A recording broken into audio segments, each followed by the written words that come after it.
that Stonehenge is the world's most ancient observatory, but now it has some serious competition for the title.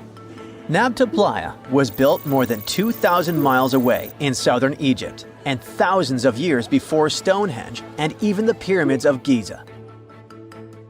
In 1973, a Bedouin guide stumbled upon a strange group of huge stone formations while crossing the Sahara Desert. He led American archaeologist Fred Wendorf to the site, located about 60 miles from the Nile. Wendorf's friend and colleague claims the team found the stones while stopping for a bathroom break in the desert. Either way, what they found changed history. At first, Wendorf thought the stone structures were just natural formations. But then it hit him. This area was once a lake, meaning no natural rocks should even be there. He kept coming back to the site for decades, and by the early 1990s, his team finally uncovered a circle of stones that seemed to line up with the stars in a way no one could explain. After 7 long years of trying to crack the mystery of the site, Wendorf reached out to an expert in archaeoastronomy. They study how ancient people used the stars. One evening, while the expert sat in the cool desert sand staring at the stones, he realized that they formed a pattern radiating outward from a massive burial mound. One by one, as they dug into the sediment, the buried megaliths started lining up like spokes on a wheel. The team had already used radiocarbon dating to test samples from fire hearths and tamarisk wood roofing found inside the stone circle. Nabta Playa had dozens of standing stones, all a few feet tall. Some of them lined up exactly with the sunrise on special days, and others matched up with bright stars in the sky. Inside the big circle, there were 6 special stones that may have been used for rituals or marking important times of the year. Around them, 29 standing stones might have worked like a simple calendar to help people know when it was time for something important, like the summer solstice, the longest day of the year. When the sun rose in just the right spot, it was a sign that the rainy season was coming. The stone circle once aligned with the brightest stars in the northern sky: Arcturus, Sirius, and Alpha Centauri. Some stones even pointed to the constellation Orion. By tracing Arcturus's movement across the sky, they figured out that it matched perfectly with the circle around 4800 BCE.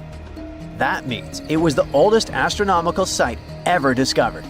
And the people of Nabta Playa may have been watching the stars thousands of years before telescopes were even invented. It looks like it had a huge meaning for people living and traveling through the desert. Over 10,000 years ago, the long, cold, and dry ice age that lasted for tens of thousands of years was finally fading away. Northern Africa got massive monsoons and rains that filled up seasonal lakes. So, parts of the desert turned into short-lived oases. For the nomadic people who roamed this harsh land, these summer rains were everything. Their entire way of life revolved around cattle. When archaeologists opened the central tomb at Nabta Playa, they dug up cattle bones and even a massive rock carved into the shape of a cow.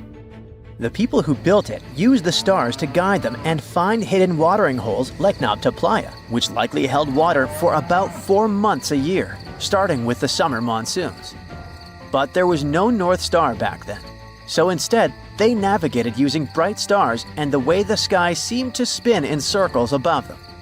When the lakes were full, the standing stones would be partly submerged, and from the western shore, you would see the reflection of the stars on the dark water.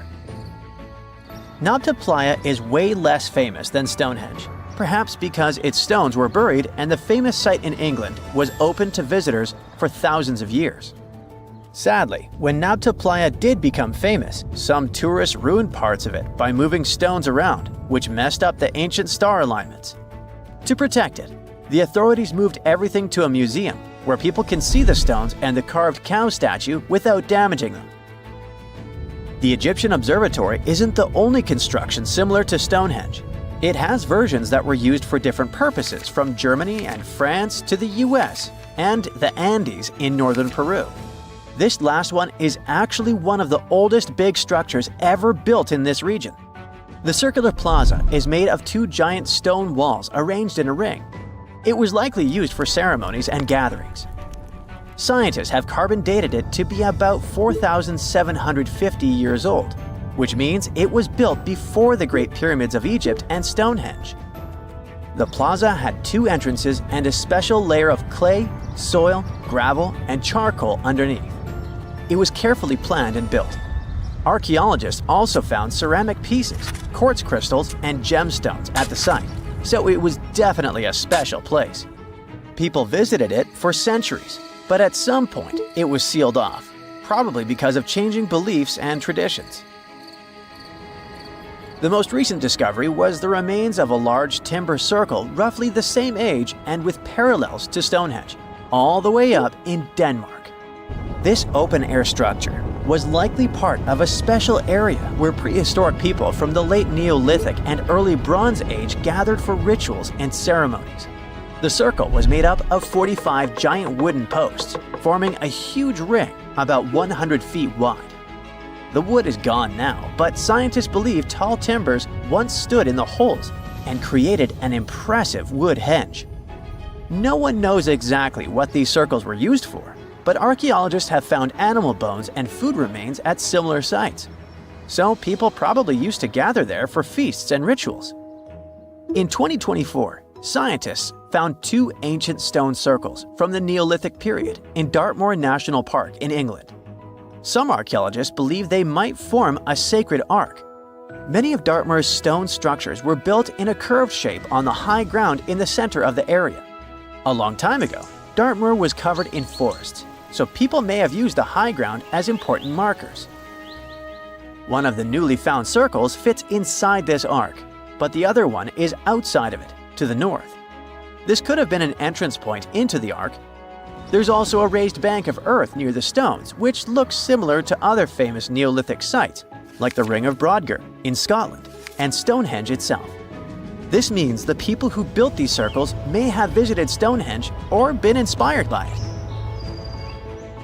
Archaeologists in Oman found ancient stone monuments called tralith, which got the nickname Arabian Stonehenge. They were finished about 2,000 years ago, but no one knows for sure who built them or why. Scientists also found stone hand axes that are incredibly old, between 300,000 and 1.3 million years old, from the time when the first humans left Africa. At another site in central Oman, archaeologists discovered a Neolithic tomb from around 5,000 to 4,600 BCE. There are 2 chambers with the bones of dozens of people inside beneath a giant megalithic structure. Nearby, they also discovered rock carvings that were made by people who lived in the area. And then there is another Stonehenge look-alike, this time in Saudi Arabia, that was used as an apartment complex thousands of years ago.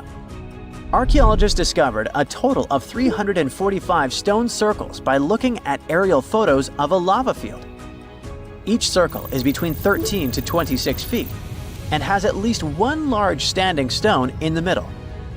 These structures still have remains of stone walls and doorways. Stone circles like Stonehenge are often linked to ceremonies and rituals, but scientists say that many early houses were actually built in round shapes, and rectangular homes only became common much later in history.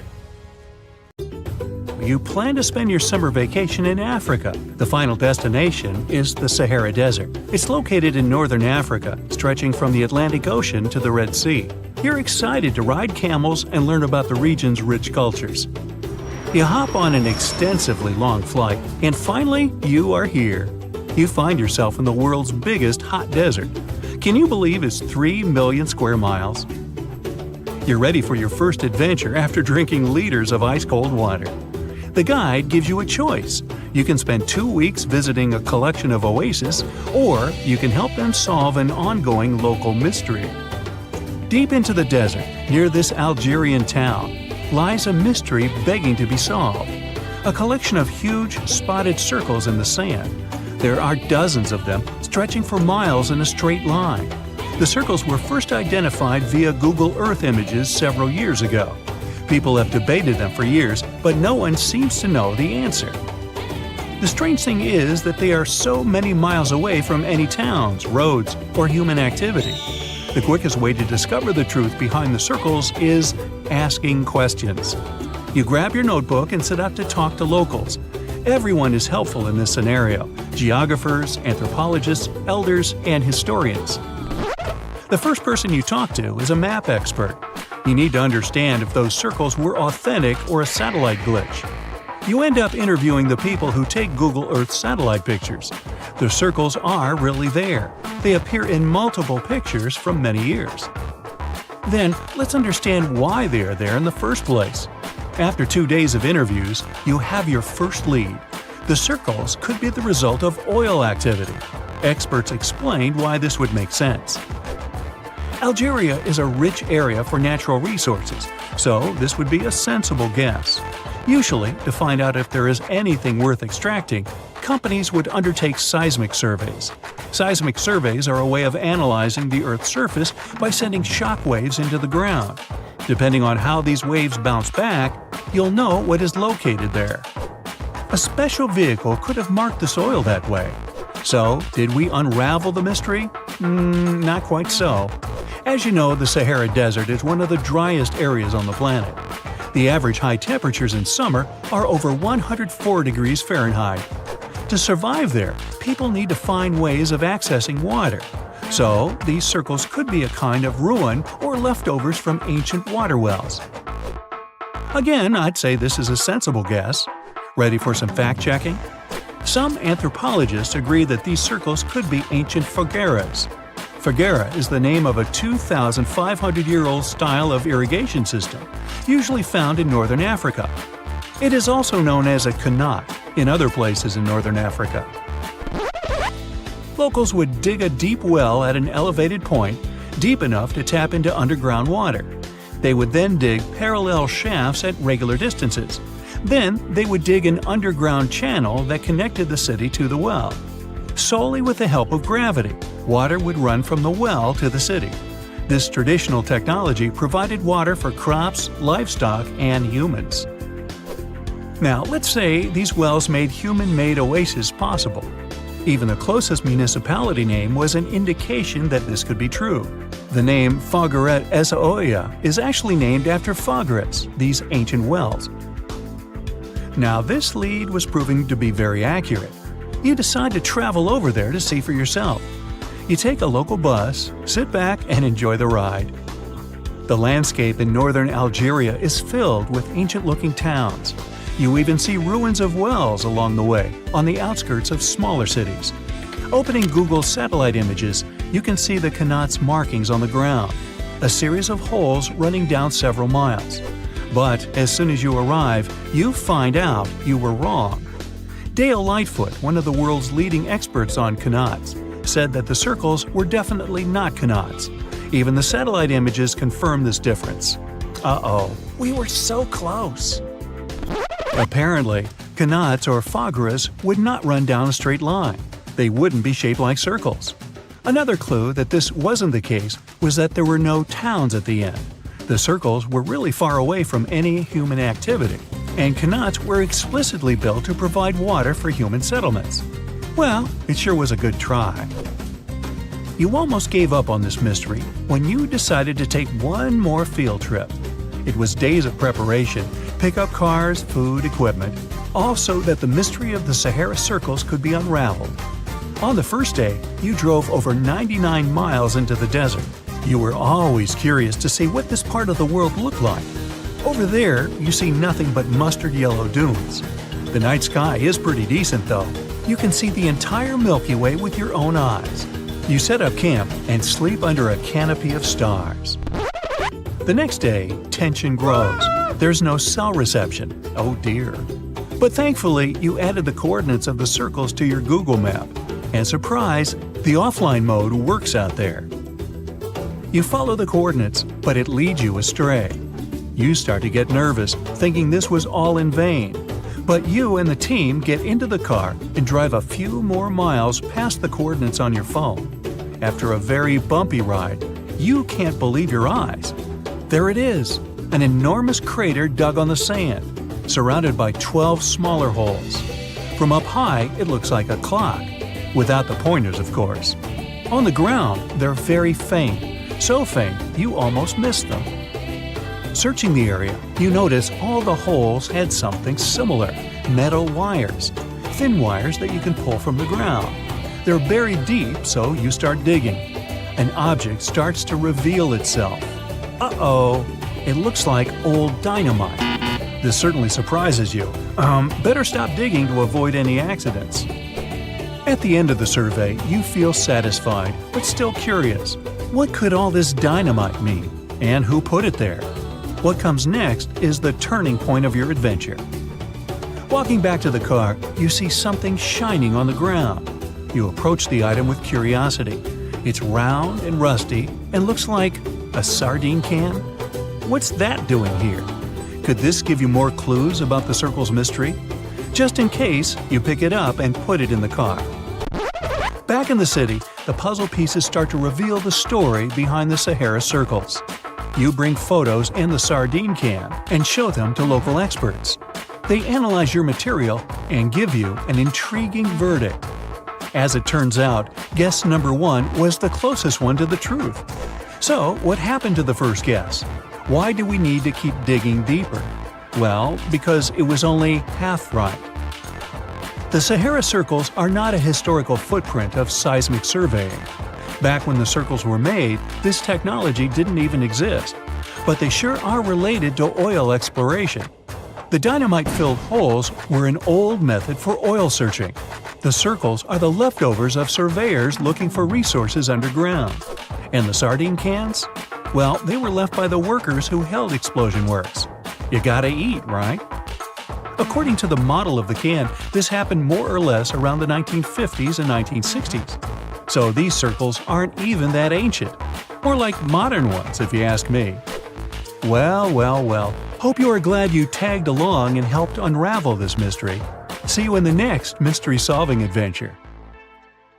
Archaeologists have been studying Petra in Jordan for 200 years, and in 2024, they found something they had never seen before. It's a tomb with at least 12 complete human skeletons and artifacts that are over 2,000 years old right in front of the treasury. Bronze, iron, and ceramic items were placed with the deceased, which shows how people honored their loved ones when they passed away. It's a rare chance for scientists to learn more about the Nabateans, an ancient group of Arabian nomads who built Petra. The objects found in the tomb under Petra's treasury are in amazing condition, but the skeletons became fragile because it's damp inside the tomb. They plan to study the remains and extract DNA to see if the people in the tomb were related. While some scientists are solving tomb mysteries, others have trained AI to find new ancient sites for them. They've created an algorithm that works with a special type of satellite imagery. This technique uses radio waves that can peek under things like sand, soil, and even ice to find hidden objects. AI will help search a huge desert on the Arabian Peninsula called the Empty Quarter for archaeological treasures. The lead scientists of the experiment trained the algorithm to recognize hidden locations using data from a site they had found before. The new tech can discover buried structures within 20 inches, which is very precise. Another groundbreaking tech, LiDAR, which means light detection and ranging, helped archaeologists reveal new hidden cities all around the world. LiDAR can see big structures beneath layers of vegetation and map even subtle changes in ancient landscapes. They use it to scan large areas from a small plane flying over places that aren't so easy to study from the ground, like dense jungle. In 2024 alone, they found new Maya settlements in southern Mexico, gardens, roads, and rivers in Ecuador's Amazon rainforest, ancient ruins on the Pacific island of Tonga, and the remains of 2 medieval cities along the Silk Road route in Uzbekistan. Maybe some smart technology can also explain what Marge Simpson is doing on Earth in an ancient Egyptian tomb from 3,000 years ago. The drawing, featuring a woman with yellow-colored skin, a blue crown, and a green outfit, is alarmingly like the famous cartoon character. If you don't see a resemblance here, I hope you'll at least enjoy an amazingly well-preserved necklace with amethyst and agate beads. It's from another recent find from Egypt, an ancient tomb with 11 sealed burials near Luxor. Archaeologists also found 2 copper mirrors. one with a lotus-shaped handle and the second with a unique design of the deity of the sky, women, fertility, and love in ancient Egypt. The hair of the figurine was originally made from almost 4,000 mud beads. Another awesome find from 2024 is an ancient Greek shrine with intact burials, a sarcophagus, and plenty of gold inside. They think it was built before the year 300 before the Common Era, and the marble lions, also found inside, were made from the same marble as the Parthenon in Athens. Greece is so full of ancient treasures that the city of Thessaloniki will house around 300,000 of those artifacts in their new subway system. Meanwhile, archaeologists in France have found a monument unlike any other, and they can't figure out what it was used for. It's direct proof that people used to live here between the Neolithic and the early Iron Age periods. The coolest part is a monument made of 3 unique shapes that fit together like puzzle pieces. Some gravel found in the monument could mean there used to be a wooden fence called a palisade. People who built it probably used it for protection or decoration. The team studied the layers of soil around the monument to learn more about its origins. The only tools found so far were sharp flint stones, not the cartoon characters, which were used during the Neolithic period. The next step will be radiocarbon dating to figure out exactly how old the site is. Now, the oldest saddle ever found so far was found in the grave of a woman near the edge of the Taklamakan Desert in northwest China. This saddle is the oldest ever discovered. It was crafted from pieces of leather that were sewn together and stuffed with straw and animal hair to make it soft. Now, normally, things made from natural materials like this don't last very long because they rot or fall apart. But the Taklamakan Desert is so dry that it helped preserve the artifact. The herdswoman who used the saddle was buried in her full riding attire, so this proves that not only men used saddles and took part in herding and traveling. Now let's shift to Guatemala, where an ornate jade mask made by the ancient Maya people was waiting for centuries to be discovered. Scientists use radiocarbon dating to figure out the age of the mask. They believe the mask may represent a Maya storm deity, a powerful figure in their mythology. These kinds of masks were often made to honor Maya royalty, and they were placed in the tombs of kings and queens when they were buried. The king's tomb was also decorated with carvings made using tools crafted from volcanic obsidian.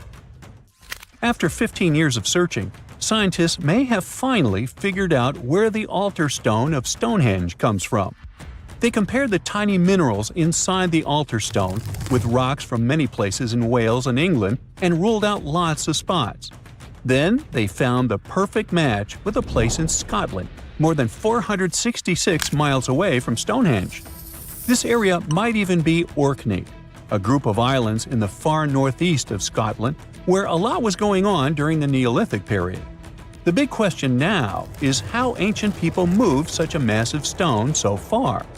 The altar stone is over 16 feet long and weighs more than 6 tons. The new theory is that they might have used boats to carry it across the coastline and rivers.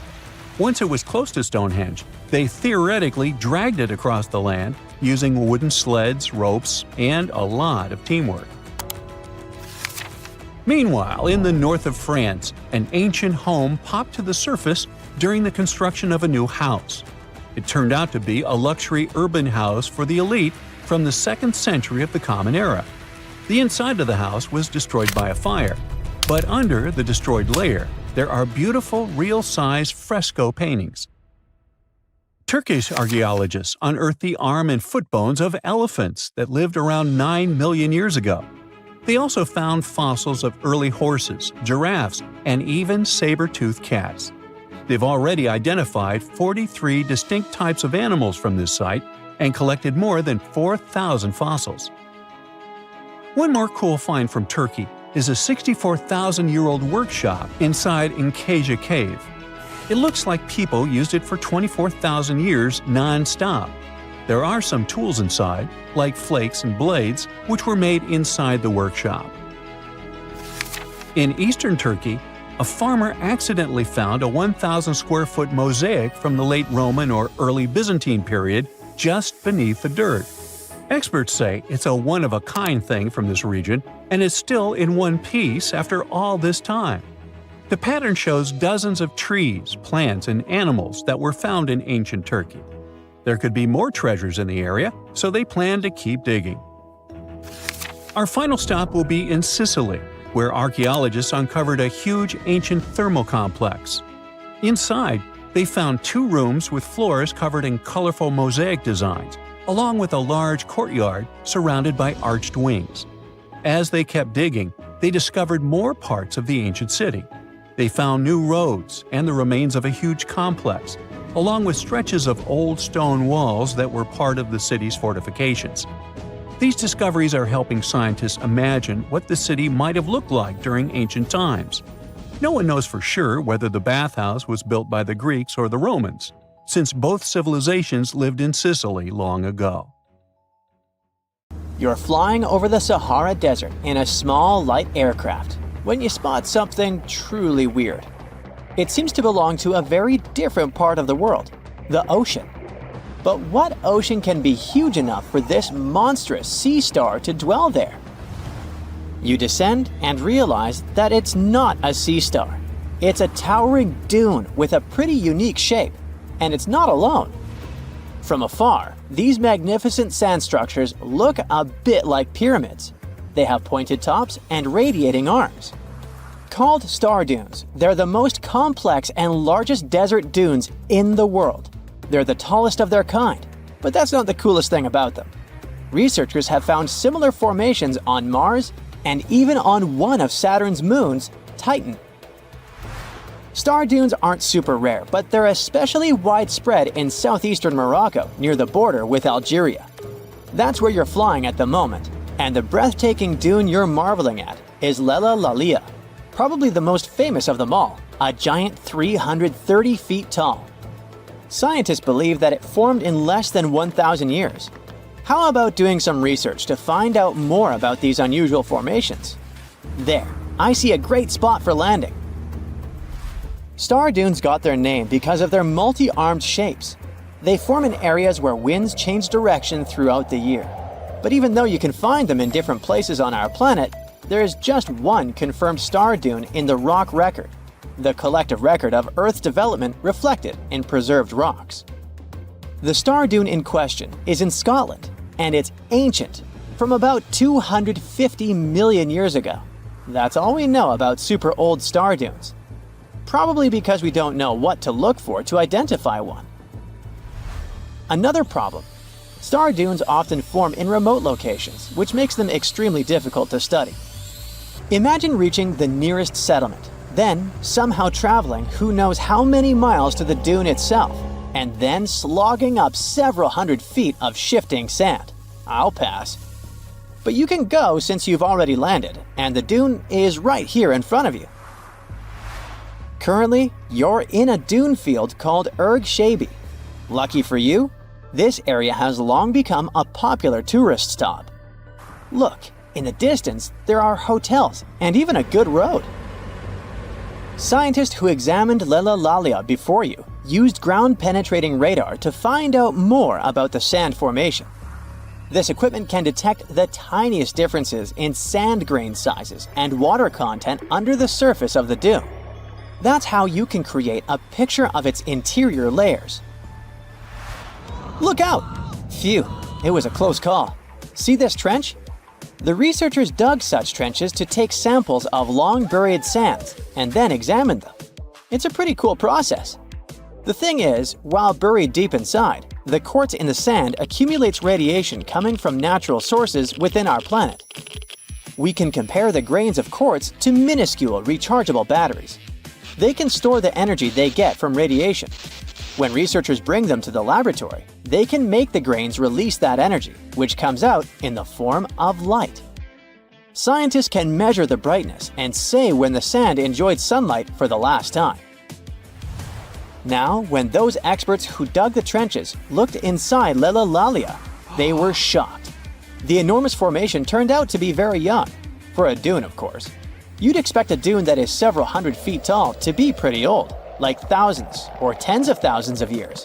But that wasn't the case. Well, at least not entirely. The upper part of the dune has turned 900 just recently. But look at the sand near the base of the dune. Yep, right there. Well, it was buried there around 12 or 13,000 years ago, representing ancient dunes in the area. Those good old dunes were active for a couple thousand years, and then something went wrong. Because for a whopping 8,000 years, the sand wasn't accumulating there. A mystery? Scientists might have an explanation. You see, the first part of this quiet period occurred during the time when the climate became warm and wet. Yep, even in the Sahara. It happened about 11,700 years ago. It was the end of the last ice age and the beginning of a new era, the Holocene. And guess what? The Sahara went green. It started blooming like your local botanic garden. Plants started popping up all over the place, stabilizing the sand. If you had visited the Sahara during that period, you wouldn't have recognized this place. But you would have likely come across humans wandering marshy landscapes and hunting for food. Researchers have found pottery fragments and stone tools on one side of Lelalalia. That's true. As sand dunes form and then shift throughout their lives, they swallow and protect ancient remnants of life. Just dig well enough and you might find something that will provide you with a window into the past. It can be ancient fossils, anything from fossilized shells and corals to prehistoric plants. Those can offer precious insights into the history of our planet and the living beings once inhabiting certain regions. Now, it might come as a shock, but in the Sahara Desert, scientists have uncovered well-preserved marine reptiles and fossilized fish within the layers of those ancient sand dunes. They are the remains from the time when the Sahara was covered with a sea millions of years ago. Anyway, it's time to leave that ancient paradise if you want to survive. 4,000 years ago, the wet period came to an end, and the Sahara dried out again. Interestingly, our dune didn't begin building up right away. For some time, sand probably blew through but didn't accumulate. Or the dune could have started growing in a different location. And it's a valid theory since scientists have discovered recently that Lelalalia shifts around 1.6 feet every year. It also accumulates about 6,400 tons of sand every year. Now, if you've been inspired by your dune trip and are now eager to explore more of them, I've got some unpleasant news for you. Unfortunately, although there might be star dunes locked in sandstones around the globe, they're super tricky to detect. The problem is, dunes are huge, but they lack a single distinguishing feature. So you'd really need large exposed beds of rock if you want to get a wide enough view to identify a star dune. On the bright side, there surely are places where it might be possible to do such research, but you should be ready to know that it might be just a set of various features that look like other dunes. But if you combine them, you'll say, it's likely to be a star dune. Comment below if you'd like to go on a trip in search of a star dune. Meanwhile, we'll continue our journey. You decide to have some rest and start climbing down the side of the dune. That's when you begin hearing it. Terrible, haunting sounds. Are there ghosts nearby? Worry not, you're safe. You might have heard of a phenomenon called singing sands. As you walk down some sandy slopes, you disturb the grains of sand. They rub against each other, producing friction that creates those eerie melodies. With each step, the sand beneath your feet comes alive in a ghostly choir of whistles and whispers. The sounds range from low hums to loud, high-pitched wails, as if an otherworldly symphony is echoing through the dunes. But of course, scientists have their own very practical explanation, attributing this phenomenon to the right atmospheric conditions combined with the unique size, shape, and moisture content of the grains. Now you've almost made it all the way to the bottom of the dune, but beware of slip faces. When a sand dune reaches a certain steepness, it develops a slope. That's the very slip face I was talking about. This slope is usually on the leeward side of the dune and sheltered from the prevailing wind. Sand grains start accumulating on the windward side, slowly creeping along the dune's gentle slope. At one point, they reach the top. Gravity takes over and they start sliding down, triggering a cascading effect. It looks like a miniature sand avalanche, and I wouldn't want to end up in its way.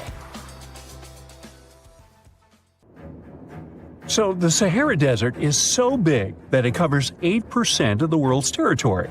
It's bigger than the USA or China. Surprisingly, the Sahara is not the largest desert in the world. It is the third largest, behind Antarctica and the Arctic. But it is definitely the hottest one. Temperatures there reach 136 degrees Fahrenheit. This place has some of the most incredible sand dunes you've ever seen, towering up to 1,476 feet. But here's the kicker. There's a real risk that these dunes might continue to spread until they cover the entire world. Surprisingly, the influence of the Sahara Desert extends far beyond its borders.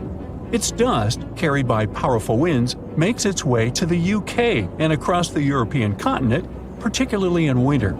This dust, settling on the ground where it rains, is a familiar sight to those in the UK, often leaving a red residue on cars.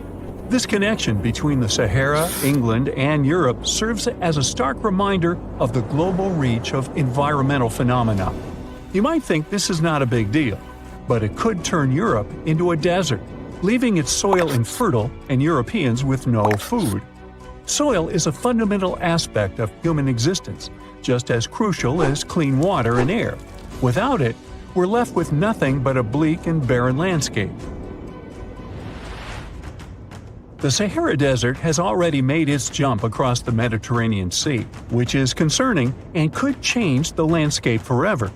1/5 of Spain has already turned into a desert. The next victim is Italy, which also faces the problem of desertification. In fact, almost all European countries have the same issue. According to an expert, the land that has not changed for nearly 2,000 years will become mostly rock, and people living on this land will be gone. 60% of the soil in Moldova is gone, and the problem has expanded beyond the Black Sea. It has reached China and Mongolia, thousands of miles away from the Sahara Desert. All of this causes losses of $4 billion a year.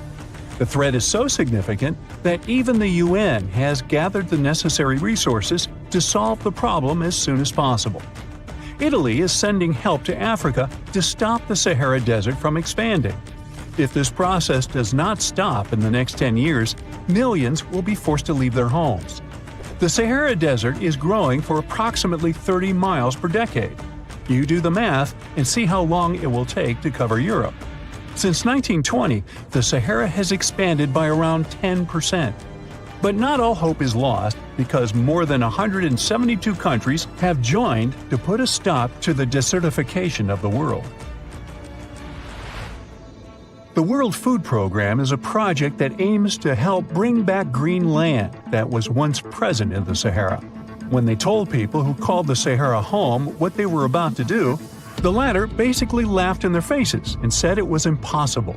But when you have a specific goal in mind, the impossible becomes possible. If we traveled back around 5,000 years into the past, we would see a beautiful forest with lush green trees and grass. Africa's climate has been changing for 21,000 years, from fantastic greenery to uninhabitable deserts. This has to do with Earth's rotation and the monsoons that bring water to this dry continent. But with the help of scientists and some clever tricks, we can bring the greenery back and stop the Sahara in its tracks. The Senegal River serves as a border between the Sahara Desert, Senegal City, and Mauritania. When you look at this area from space, you'll see how the desert is expanding to Senegal because the vegetation along the riverbank is almost non-existent. Forests can serve as a barrier, stopping the sand from getting blown away and the desert from expanding. An effort to create a great green wall is being made, and how they do it is actually quite impressive. Nothing has been growing in the currently restored area for more than 40 years, making locals find other places to call home. People were thrilled when they saw that the land could be restored. They're very committed and learn to work with the soil and grow food. At the same moment, more than 30,000 hectares have been restored and transformed into lush greenery. The Sahel region is the starting point of desertification. and it is crucial to establish a green wall in that area first. To make this wall is not rocket science, since it only takes a few simple steps. The ground there is baked by the sun and is hard as a block of concrete. If you've ever poured water on concrete, you know that it just flows away. It doesn't stay in one place. So they had to create water-retaining half-moons that would hold the water and make it available to plants. When you learn about how these half-moons work, you might say, how did they not think of that sooner? Actually, this technique is ancient, and it was once implemented in Sahel, but it was lost over time. When the rain falls, the water is collected into the half-moons that are positioned a bit lower than the ground below contour lines. There is also a kind of bank at the end of the shape that prevents water from overflowing. And in the middle, there are plants that are happy because they have plenty of water to thrive. Also, it's essential to grow native plants that are kind of used to harsh conditions, like sorghum and millet. These plants have been surviving there for thousands of years and produce a good amount of biomass, which means the land can be rehabilitated faster and people will have food sooner. The water that will enter the half-moons won't be lost. It will penetrate the ground and top off underground waters. This will ensure the ground that H2O will never run out and that future generations will have usable aqua. This brilliant planting technique is not limited to half-moons. People also create lines and plant various vegetables, such as tomatoes. Next, there are places only for trees, like lemons or oranges. After a long hot day, nothing is better than a freshly made cold lemonade. The trees will also protect the soil, and with some luck, there will be a new forest in the Sahara Desert. The goal is to copy the forest dynamic. Start with small plants and gradually expand to bigger plants that are more useful than the tiny ones. They are aiming to plant more than 10,000 trees. Right now, many people are leaving the Sahara after the rainy season, going to cities or leaving Africa altogether. At this time of year, villages are like ghost towns. Only animals can be found there. Most people are gone. I mean, who would blame them? Nobody wants to live in the sand where nothing grows. Luckily, with all this new, old technology being developed, many people are slowly but surely returning to their land and starting to work in agriculture. The best thing is that there are no brutal winters, so plants grow 12 months a year, and people can always have food. People are becoming more social because now everybody stays in their villages and doesn't travel much. If this project works out, Africa will be saved, and the world won't turn into a giant desert. When you think of an epic desert scene with blazing sun, endless dunes, and those magical little oases, you probably picture the legendary Sahara, right? But what if I tell you that 11,000 years ago, this vast expanse of hot sand looked totally different than it does today? Yeah, I don't know, I wasn't around then. But I'm told that back then, what we now call a desert was a lush paradise, brimming with lakes, rivers, grassy plains, and even woodsy forests. So, where did all this water go? There are many stories about the distant past of our planet when deserts were covered with jungles and forests, and then something happened, like changing climates or colossal earthquakes, and it all turned green lands into dunes. But how about a theory that Sahara became a desert because of humans and goats? The Sahara has seen its fair share of wet and dry drama throughout the ages, mostly thanks to little shifts in Earth's orbital tilt, causing variations in how much solar radiation hits the atmosphere. There were even times called the African humid periods, when the rain would pour in and transform the dry landscape into a bright green haven. But between 8,000 and 4,500 years ago, something really funky happened to this region. Certain areas went from humid to dry way too fast to explain it by just orbital changes. In the blink of an eye, the lush Sahara turned into the Sahara we know today. Now, if you ask scientists why it happened, they will tell you, oh, it's just poor parameterization of the data. Bet you didn't get it, did you? What? Well, right, let me translate it from scientific to common human. It means they really don't know the answer themselves, and they got a bunch of missing puzzle pieces. But as scientists sifted through ancient dirt and pollen samples, they spotted a quirky trend. Wherever there were pastoralists, also known as humans with their domesticated animals, the plant life seemed to shift. It was as if every time humans and their furry friends meandered through the greenery, they turned it into scrub and desert right behind them. Oops. Yep, chances are that by overgrazing, humans were sapping moisture out of the atmosphere, since plants give off moisture, which helps make clouds and making things even sunnier, leading to a quicker end of the humid vibes. Plus, our ancestors may have been getting a little too cozy with fire for land management, further speeding up the desert takeover. Anyway, scientists are sure that this lush Sahara would have turned back into desert eventually, even if humans hadn't shown up, thanks to Earth's natural rhythms. So there's no need to pin this abrupt change solely on humans. It could simply be about nature getting feedback from vegetation and dust cycles. It's difficult to determine what caused these changes, as it's all interconnected. During the last humid period, the Sahara was filled with hunter-gatherers. As things got a little drier, they started herding animals for food. The weather pushed people to herd cattle. It's also possible that grazing sped up the landscape degradation. So, which came first, the chicken or the egg? Or in this case, the human or the cow? It's tough to tell with the evidence we have now. Now today, it's safe to say that water is no longer that big of a problem in the Sahara, even though it's a huge desert and the times of lush forests there are long gone. But technology's got us covered. For example, the Nubian Sandstone Aquifer System, the biggest underground water stash on the planet.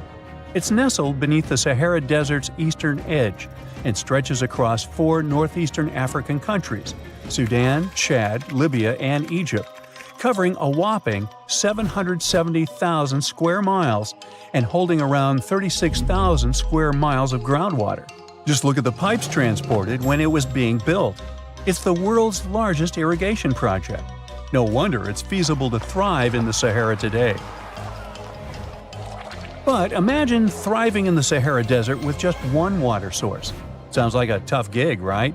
But the ancient Garamantes did just that, surviving and even thriving for nearly 1,000 years without monsoons or rivers flowing to their desert paradise. These clever folks were the trendsetters of urban life in the sands, and even the Romans couldn't help but notice their genius. While many thought they were just desert-dwelling savages, the Garamantes were busy building an empire in one of the toughest climates on Earth. But how did they do that? Well, they got crafty and dug a whole bunch of underground tunnels to tap into a massive sandstone aquifer. They were literally squeezing every drop of life from under the dunes. But recently, research showed that the Garamantes weren't just hardworking, they were pretty lucky too. The Garamantes had an underground aquifer that brought water up to a hill where they built over 500 fogaras, which are irrigation systems, some stretching as long as 2.5 miles. It was like sipping water through a straw, which let them irrigate their crops for nearly a century, especially since even a little rain would help recharge the system. But eventually, due to rain insufficiency, the aquifer ran low, and reaching it again would have meant digging more tunnels and relying on more people. That's a tough problem, considering these people were in the middle of food and water shortages. Guess I don't need to tell you what happened to the Garamantes, do I? The fall of the Garamentian culture might be linked to several factors. It may have been due to climate changes, or they may have simply used their water resources too much. Back in the day, the Sahara Desert was actually fertile agricultural land, thanks in part to the cool irrigation system the Garamentians created. But since fossil water isn't something you can replenish over time, the groundwater levels dropped pretty low. This likely played a big role in the kingdom's decline by the late 7th century CE. That sounds like someone who hit a lottery jackpot, used up all the money, and went back to their original not-so-cool job once the bank account got fully drained. Oh, by the way, even if the Garamantes left some secret wisdom messages for us, the chances are we'll never get what they wanted to tell us. Nobody really knows what language they used, and their texts are nearly indecipherable to us today. But let's go back to the Green Sahara. so it transformed into a desert about 4,500 years ago. But today, we can understand how people lived in those times in the Sahara thanks to natural parks in Africa that have the ultimate outdoor art gallery. There are well over 15,000 ancient paintings and carvings depicting everyday life from around 11,000 years ago. However, if the carvings aren't enough for you and you feel like visiting an actual green desert, all you have to do is book a flight to California. One of the most beautiful phenomenon in the world, the superbloom, takes place here. Look at all these colors: orange, green, pink. It's a miracle. Wildflowers bloom right in the middle of a hot desert after several years of rainfall in dry places. It's such a bright and colorful landscape that superblooms can be seen from space. This rare phenomenon can be observed in other arid places and deserts in western and southern Africa, Western Australia, and Chile. In all these places, the weather is very hot and dry in summer. Mild humid air comes in winter, and this is the ideal environment for mass flowering. Flower seeds that lie in desert sands can wait for decades before starting to produce flowers. When the hot sun destroys all the weeds and grass, and the rainfall becomes enough to moisten the soil, the seeds are kind of like, well, okay, now it's our turn to play a big game. And then hundreds of thousands of tourists come to take photos and post these beautiful pictures on social media. And this, unfortunately, is one of the main dangers for flowers. Therefore, if you find yourself in a place like this, don't pick the flowers and don't trample on them. Stay on the path, don't litter. Take only pictures and leave only footprints. You get it? Good. Under the burning sun, among the sand dunes, somewhere in the Sahara Desert, you're walking in search of an ancient treasure. Finally, you find a strange rock in the sand. It's big, looks like a large piece of black coal or rock, but something shiny on its surface makes the rock unusual. This unique find is the oldest thing that has ever been discovered on our planet. This rock was born long before Earth appeared in outer space. The unusual meteorite was found in 2020 in a remote area of the Sahara Desert.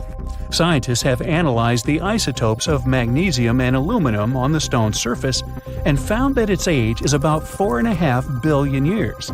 At the moment, this is the oldest sample of magma from space in history. It belongs to a small protoplanet that didn't have time to form completely. It happened a very long time ago when our solar system was forming. Many huge asteroids were floating in space. Some of them were formed into huge celestial bodies, which later became planets. The big rocky planets were absorbing the smaller ones. The rock was part of a little protoplanet that just began its formation, but another huge asteroid destroyed it. The planet shattered into billions of pieces. Some of them became part of other planets. Some flew outside the solar system, and one piece that had been wandering in space until our Earth was formed. After that, it hit the planet's atmosphere and fell into the territory now known as the Sahara Desert. The rock was discovered in 2020, but the erosion of extraterrestrial rocks shows that it could have fallen much earlier. This ancient thing weighing around 70 pounds has several pieces of different meteorites inside. In simple words, it's a volcanic rock consisting of lava. It has cooled, solidified, and crystallized. That's why you notice the glitter. Scientists hope that further study of the rock will help to learn more about our solar system foundation. The biggest asteroid discovered in the U.S. is the Willamette. Its size is 84 square feet, and its weight is more than 15 tons. This is half the weight of a bus. Several people can fit on the surface of this outer space object. But the coolest thing is that it's not a rock like most meteorites that were found. Willamette is made of nickel and iron. This massive piece of metal was discovered in 1906. Now, the huge rock is kept at the American Museum of Natural History. The largest meteorite ever found is Hoba. It's located in Namibia, and people have never changed its position because it's too heavy. The weight of Hoba is 60 tons. It's heavier than a tank. The next space-related event occurred on February 28 in southwest England. On this day, a huge flash lit up the sky. Then there was a loud crash. Several residents opened the doors of their houses and noticed a black sooty spot on the lawn. They immediately guessed what had happened and reported the discovery to the British Meteorite Observation Network. If you ever find a meteorite, report it to some geological research or space center as soon as possible. The longer a space rock lies on the ground, the faster it loses its value. Rain, dust, snow, wind, scorching sun, all these factors damage the surface of the meteorite. It makes it difficult to study the celestial object. The meteorite found in England looks like coal, but it's way softer and more fragile. It most likely used to contain frozen water. The rock is part of a huge asteroid that plowed through outer space when our solar system hadn't fully formed yet. They found a unique combination of minerals inside the rock. It can help scientists learn more about the origins of the solar system and life on Earth. Now we're heading to Germany, to the small town of Nördlingen. A huge ancient meteorite's hidden here. It's very difficult to notice it unless you know the secret of this town. You're walking along the cozy little streets and looking at the buildings with beautiful architecture. You spend the whole day there and don't find anything that reminds you of a meteorite. To solve the mystery, you need to get out of town. So you climb a high hill and see that the city is located inside a pit. For a long time, locals were sure the house was located in the crater of an extinct volcano. If you look at the houses from a certain angle, you may notice an unusual shining coming from them. In the middle of the 20th century, a group of geologists came here and immediately declared that the crater doesn't look like a volcanic one. The town was built on a huge crater left by a meteorite. The huge celestial body fell here about 15 million years ago. It was so hot that the carbon bubbles inside instantly turned into small diamonds. When people were building this city, they didn't know they were using expensive stones, since the diamonds were hardly visible. The locals never attached importance to the fact that the city walls shine unusually in the sun. Now they believe this place was built from diamonds that had fallen from the sky. Our next stop is in the UK again. This time the rocks are of an earthly origin. The famous Stonehenge. People place circles of rocks here in a certain order. Everyone knows about this archaeological monument, but no one knows the reason for its creation for certain. Another construction built out of mysterious rocks was discovered just 2 miles away. It's called Submerged. It's bigger, heavier, and takes up more space. Each plate here is 15 feet, which is about the height of 2 floors. Once, the stone stood vertically and formed a huge semicircle. But someone pushed the stones over about 4,500 years ago. It was a college prank. No, not really. That's why they couldn't be detected for a long time. Scientists still can't solve the mystery of Submerged, but they believe the standing vertical stones were part of some huge monument. Some other amazing rocks are located in the south of Costa Rica. There are big ones, the size of a human, and there are smaller ones, the size of bowling balls. And they all have a perfectly round shape. These giant rocky spheres were created by people. It must have taken years of polishing using stone tools to get the perfect round shape. These balls are incredibly heavy, but can easily roll like a basketball. All the rocks are of a different age. Some of them were created about 2,500 years ago. Most of them are made of molten volcanic magma.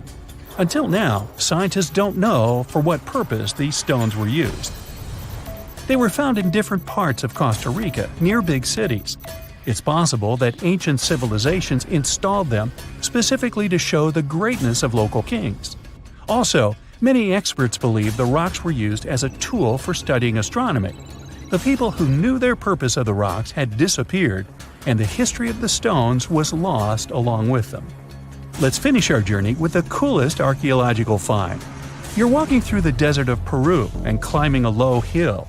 You look down and notice the surface of the hill is covered with strange lines. You walk far away and see a huge cat on the hill. Such a drawing is called a geoglyph. Its length is around 120 feet, which is about half the size of a Boeing commercial jet. Archaeologists discovered the giant cat in 2020 and found out that it had been created somewhere between 200 and 100 BCE. This huge drawing is part of a mysterious group of different pictures. In addition to the cat, there are other animals, plants, and fantastic figures. All of them were found in the desert of Peru. The kitten was found by chance. Archaeologists didn't see it at first because natural erosion on the hillside had almost erased the silhouette. Mirror check. You've got your beige parka on, your chisel is packed, and your overnight plane ride to Saudi Arabia is booked. You know what this means, right? Unfortunately, you weren't cast in the remake of Dune.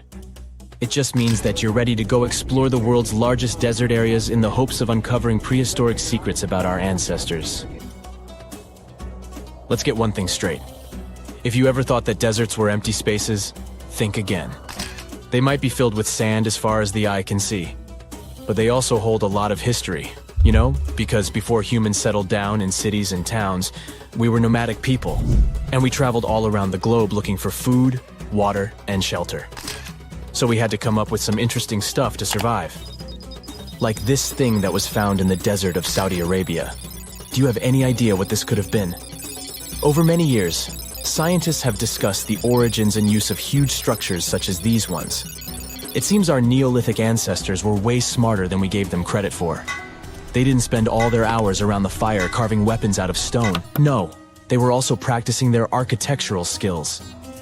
These huge stone structures are called desert kites, because if you look at them from a distance, well, they sort of look like kites. Archaeologists have arrived at the consensus that these kites were used to lure animals in. This way, it would make it easier for our ancestors to guarantee their week's food.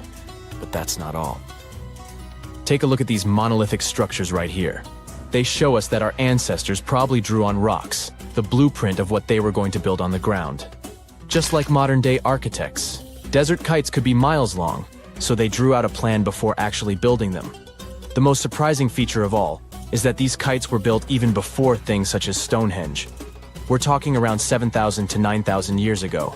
Over the last decade, scientists have been able to identify over 6,000 desert kites spread across the Middle East and West and Central Asia. If you don't think this huge, try building something this large without the help of any drones. It looks like a pretty difficult feat to me. And apparently, Saudi Arabia's desert is filled with more amazing things. Scientists have found mysterious stone structures that are older than the pyramids of Giza in Egypt. So of course, you can't wait to go check that out. Can we all agree that carrying around heavy rocks to build a pyramid without the help of modern technology sounds absurd? I mean, how on earth did they do it? Now imagine turning back the clock about 2,000 years into the past and finding humans that built similar gigantic structures in isolated areas. Take a look at these so-called mustadels. They are rectangular structures built from piled-up stones, found over 77,000 square miles. Some archaeologists believe that these monuments were used for ritualistic purposes, maybe processions of some kind, where people would walk from one end of the plateau to the other. I'd be down for that. Now let's move on to another deserted area. We're entering the world-famous Sahara Desert landscape. Isn't it beautiful? Here, you're about to unravel an ancient mystery, something that took years for researchers to solve. Think of a desert. Deep into the desert, near the Algerian town of Fougeret et Zoua, something strange was found. For decades, these tiny dots appeared on images of Google Earth, but nobody could explain what they were. Some scientists were sure that these circles are the result of oil activity in the region. Others guessed that these were ancient fogeras or ancient water wells. There are dozens of them, stretching for miles and miles in a straight line. The strange thing is that they are always far away from any town, road, or human activity in general. So what was or is their purpose? If you had to take a guess, what would you say?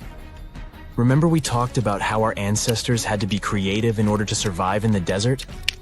Let's try to walk in their shoes for a minute. Imagine you're a nomadic hunter-gatherer living in a desert area. You spend your days basking in the hot sun, trying to count all the grains of sand around you. But you also need to eat and drink water. But how on earth do you get water in a desert? Sure, you can hope to keep running into oasis every week or so, but that seems a bit risky, doesn't it? That's why North African people invented the so-called fogeras. The fogeras are a 2,500-year-old irrigation system. Locals would dig deep wells in elevated areas, wells deep enough to tap into underground water. Then, they would dig parallel shafts at regular distances. This way, the water would flow from the main well down into all the shafts and irrigate entire areas. Travelers could stop by the shafts and quench their thirst. They could also raise livestock and tend to crops. Pretty clever, huh? As much as these holes did look like fogaras, a little bit of research would show you that they're not. You see, these shafts were built in a line, and not in a circular shape like the ones we're looking at now. So maybe it has something to do with the second option? Maybe these desert holes were related to oil activity in the region? Let's have a look at the holes up close and personal. From Google Earth, they don't seem that big, but in real life, they are huge craters. The tip to uncovering what they are is hidden beneath the sand. If you were one of the researchers originally uncovering the truth behind this mystery, you would have found something unique hidden in the sand. Old dynamites and vintage sardine cans. Putting the pieces of the puzzle together, scientists found that these sardine cans were a model from the 1950s and 1960s. It seems that entire teams from that decade would camp out while they surveyed the area for oil. And what about the dynamites? These were used for seismic surveying. This is an old technique, used to identify if there is oil and gas beneath the Earth's surface. Still in North Africa, you find out about another desert mystery worth exploring. Near the city of Meteorite, southwest of Algeria's capital, one runs into 13 peculiar monuments. These structures are also called jedars, and yes, I am aware of how much that may sound like a Star Wars reference. They are pyramid-like in their shapes, and as far as scientists know, they were used as final resting places for the people who lived in the region. Can you guess who these were? Most likely the Berber nomads. And since we're talking about ancient stuff, they were probably built between the 4th and 7th centuries CE. Once scientists began to explore the insides of these monuments, they found they were pretty big inside. They found large underground vaults, chambers, and labyrinth-like corridors that gave way to over 20 compartments. It could take you up to 2 hours to walk around in them, and apparently our ancestors also used its walls to depict images of animals and hunting scenes. There's no definite proof of what these jedars were used for, though. This is so neat, huh? I'm sure that our world's desert is filled with many more mysterious things for us to unravel. I guess I'll see you next time so that we can continue our explorations. Something exciting and kinda unexpected popped out among the rocks of the Ica Valley in Peru. The bones of a really old whale that lived almost 40 million years ago. At first, no one was really impressed because the bones they found were big and weirdly shaped, so people just thought they were looking at giant boulders. I mean, that's cool too, but things got way better when they realized those were the remains of a very large ancient animal that roamed along the coast of ancient Peru. Plus, it was probably the heaviest creature that ever lived. Sorry, blue whale, I know you worked hard to get to the top. The length of over 100 feet and weight of more than 200 tons brought you the status of the biggest animal on our planet. But it seems you've held the title long enough. Time to hand it over to our next candidate, and that one's really gigantic.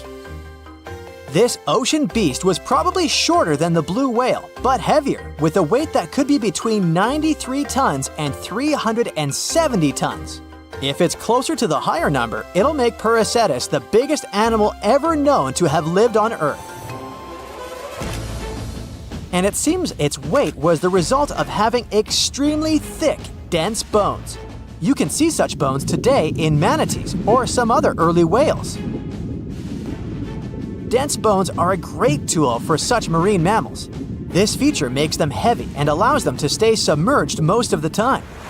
But at the same time, if their body was too heavy, they would end up sinking all the time, and they would waste too much energy to move back up to the surface. So, to avoid sinking, marine mammals need to have enough lighter tissues, like muscles and fat, to help them float in the water without using too much energy. Now, scientists didn't have the whole skeleton, which makes it hard to tell how big the animal was. But they used the ratio of the heavy bones to the lighter tissues in other marine mammals to estimate the overall weight of this giant ancient whale. Experts found these fossils about 13 years ago and spent the next decade freeing the whale from the rock. Its anatomy and age showed this whale was a cousin of Basilosaurus, a whale that had a long snout full of sharp teeth, and a sleek body similar to that of an eel. Even if Prehistoric wasn't bigger than the blue whale, it was still a giant that ruled the ocean depths. Unlike modern whales, there's a possibility that this ancient fellow was a predator that liked to go after bigger prey. And this also changes how we see the history of whales. Scientists used to think these magnificent creatures became really big about 5 million years ago when they started eating lots of small creatures. But here's the proof that giant whales existed even before that. But it's still unclear how this whale managed to find enough food to sustain its enormous body. Plus, it's still hard to tell what exactly this ancient creature had on its menu. It was pretty large and not such a fast swimmer, so it's possible it searched for food in shallow waters. Then it probably ate crustaceans, clams, or some other small animals hiding in the sand. One theory says it was a scavenger, which basically means it munched on remains of everything that would come its way. It's not so unusual to find marine animals in deserts. Many of these regions used to be covered with water anyway. The Sahara in Africa is a perfect example. About 50 to 100 million years ago, this was not a dry desert, but a shallow saltwater body called the Trans-Saharan Seaway. The land is not wet there anymore, of course, but people who lived in that area knew about it because they used to find old shells across the desert. The sea was about 164 feet deep. That sounds enough for a nice swim. Some would say this area looked like modern Puerto Rico, with lots of sun and shallow water. Mangrove forests were a common thing as well as seafloors covered with mollusks, like snails and clams. The marine sediment that was left behind after the sea had dried up is full of different fossils. And the animal that lived in that ancient underwater world didn't look friendly. Plus, they were much bigger than their relatives from modern times, so a regular-sized human would end up as a snack, not even a whole meal. Normally, when animals live on small islands, they can become much bigger than their relatives from the mainland. This is something we call island gigantism, and it happens because there are more resources or fewer predators on islands. Maybe the same thing happened in the Trans-Saharan Seaway. Even though it wasn't an actual island, the water moved in and out, which created little pockets of water. And specific conditions in these pockets might have helped animals grow bigger. So we're talking about giant sea snakes, catfish, and fish that no longer exist today. One had incredibly strong jaws, and the animal used them to eat hard things and even crush shells. Their teeth showed they were fierce predators other animals had every reason to be afraid of. They went through some changes when it came to diet, similar to some types of piranhas. And the competition to get to the top of the food chain wasn't a joke. Not when there were also such large predators as sharks, crocodiles, and ancient relatives of elephants. Sahara went through different phases. If you could use a time machine and take a peek at Earth's largest hot desert as it was about 6,000 years ago, you wouldn't have to struggle with sand and heat. You'd have a nice walk through a green and pretty lush place.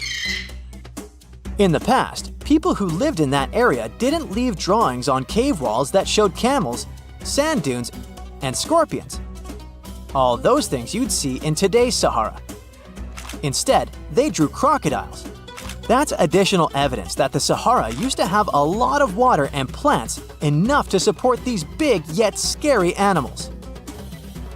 Around 3 billion years ago, Earth might have been mostly covered with water. Today, it's about 71% of its surface, but it seems that our planet used to be a giant ocean world with no continents at all, just some scattered islands. Scientists studied special rocks in Western Australia that formed in a place deep under the ocean called a hydrothermal vent system. To explain this better, it's important to mention two common oxygen types, O16 and O18. O18 is heavier because it has extra neutrons. O16 evaporates from water more easily, and as researchers studied an old ocean floor, they found a lot of O18, more than in today's oceans. This way, they realized ancient Earth had less dry land than Earth today. Australia is a good spot to conduct these studies because a long time ago, it also used to be a beautiful place with large animals and lush rainforests. But as time went by, the land became drier and Australia had more deserts formed, such as the Great Victoria Desert. Rainforest remained only on the edges of the continent. What happens with deserts across the globe is called desertification. That's when land that used to be good for growing things turns into a desert or something similar. Our planet changes over time, together with its climate. But desertification also happens because of human activities, like mining, farming, and building cities. And when land turns into a desert, it's a problem because it can't support people and animals anymore. Food doesn't grow there. There's not enough clean water, and animals lose their homes. To help with this problem, there's a plan many countries agreed to. They decided to work with farmers to take care of the land, fix damaged areas, and manage water better. All in all, to make our planet a better place for life. A ship filled with gold and other treasures worth over $13 million was found in the middle of the Namibian desert after almost 500 years. The worker who found it was actually looking for diamonds, but ended up with something way more valuable for history. There were some blocks of copper, some wood, pipes, and elephant tusks. The miners called for an archaeologist, who soon realized it wasn't a disturbed beach like they thought, but a shipwreck. All evidence showed that it was a Portuguese trading vessel, Bom Jesus, that went missing in the 16th century. Experts believe it was a special kind of ship that was bigger, stronger, and better than older ships from Portugal and Spain. These ships were built to take Portuguese explorers on long trips to distant places like India, China, and Japan, and come back with tons of cargo. The Bom Jesus was likely carrying treasures from Lisbon, Portugal, to Western India. But it looks like on its way around the southern tip of Africa, near Namibia, a big storm pushed the ship too close to the shore. The ship hit a rock, tipped over, and broke apart, sinking into the ocean. Archaeologists found treasure from the captain's chest under the water, which probably fell out when the ship's wooden hull broke. They also found pieces of the ship scattered along the shore, likely from the violent storm and later by construction in the area. The storm must have been very fierce, but they didn't find many bones, which means most of the crew may have survived or were lost at sea. The ship was split into 3 sections and incredibly well preserved, thanks to the thick layers of sand that covered it and prevented rot. Archaeologists who studied the wreck discovered over 40 tons of cargo. There were cannons, swords, blocks of metal like lead and tin, fabrics, and tools that sailors used to navigate the stars while traveling across the ocean. The most exciting discovery was 1,845 copper ingots, weighing as much as 16 to 17 tons altogether. Those copper ingots, or pieces of pure metal, are still in great condition because the hull of the ship and layers of sand protected them from ocean water.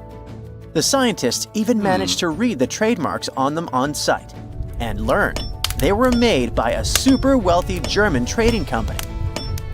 There were also more than 2,000 shiny gold and silver coins from different countries, and 105 enormous elephant tusks weighing about 2 tons.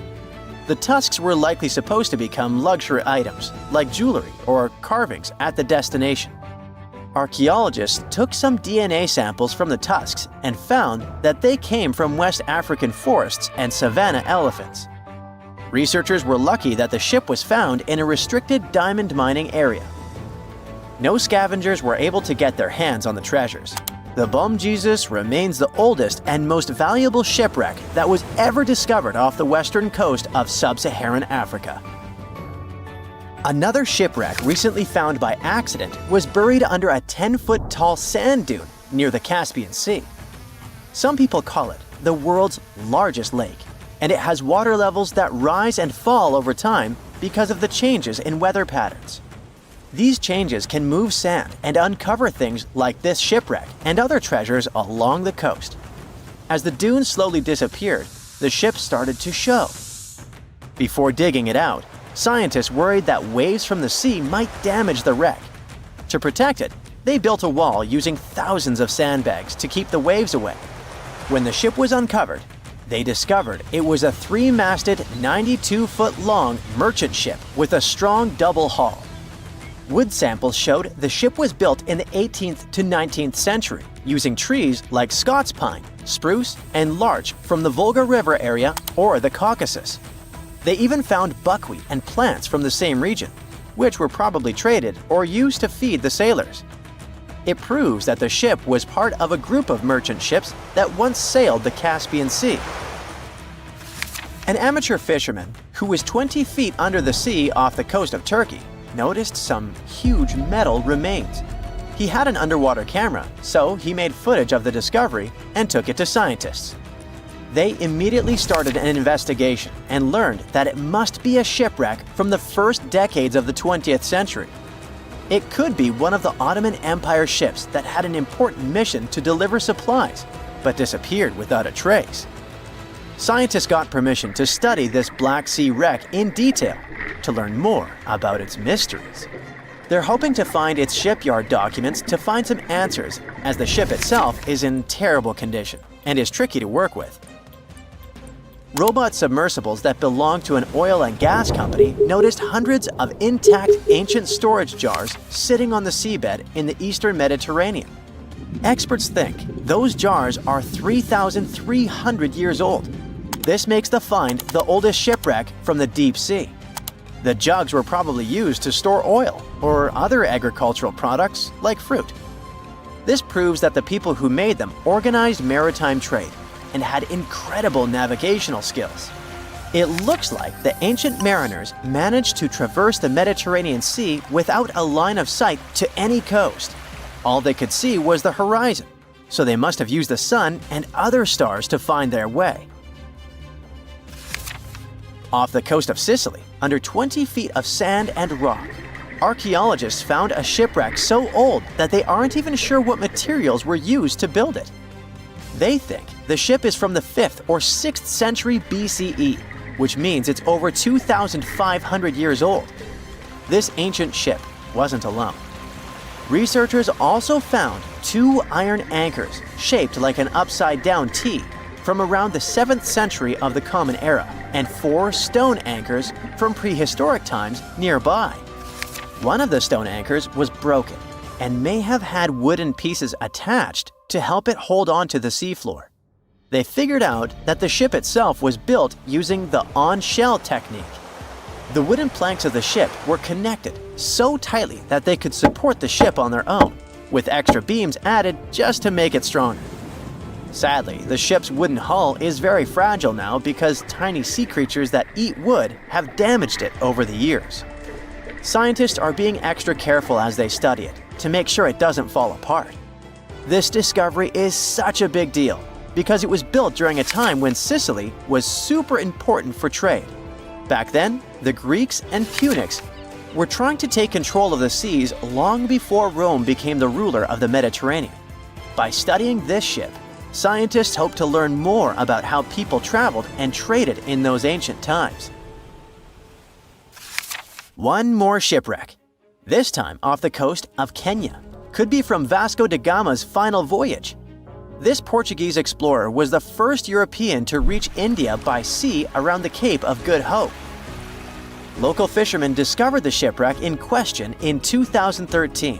When an underwater archaeologist came to check it out, he found some treasures at the spot: elephant tusks and valuable copper ingots. If this find really has to do with Vasco da Gama, then it must be from the 16th century. It was the year of his 3rd and final voyage to India. Da Gama led a huge fleet of 20 ships, one of which was the São Jorge. Most of the ship is hidden under layers of coral, and a whole team of scientists are carefully digging trenches to find parts of the ship's wooden frame and hull. Phew! This summer has been turning up the heat like never before. We feel like roasted marshmallows on a sizzling grill. Yes, the world is getting hotter, but some regions have always fought with high temperatures. It turns out people had some inventions to keep themselves cool in ancient times too.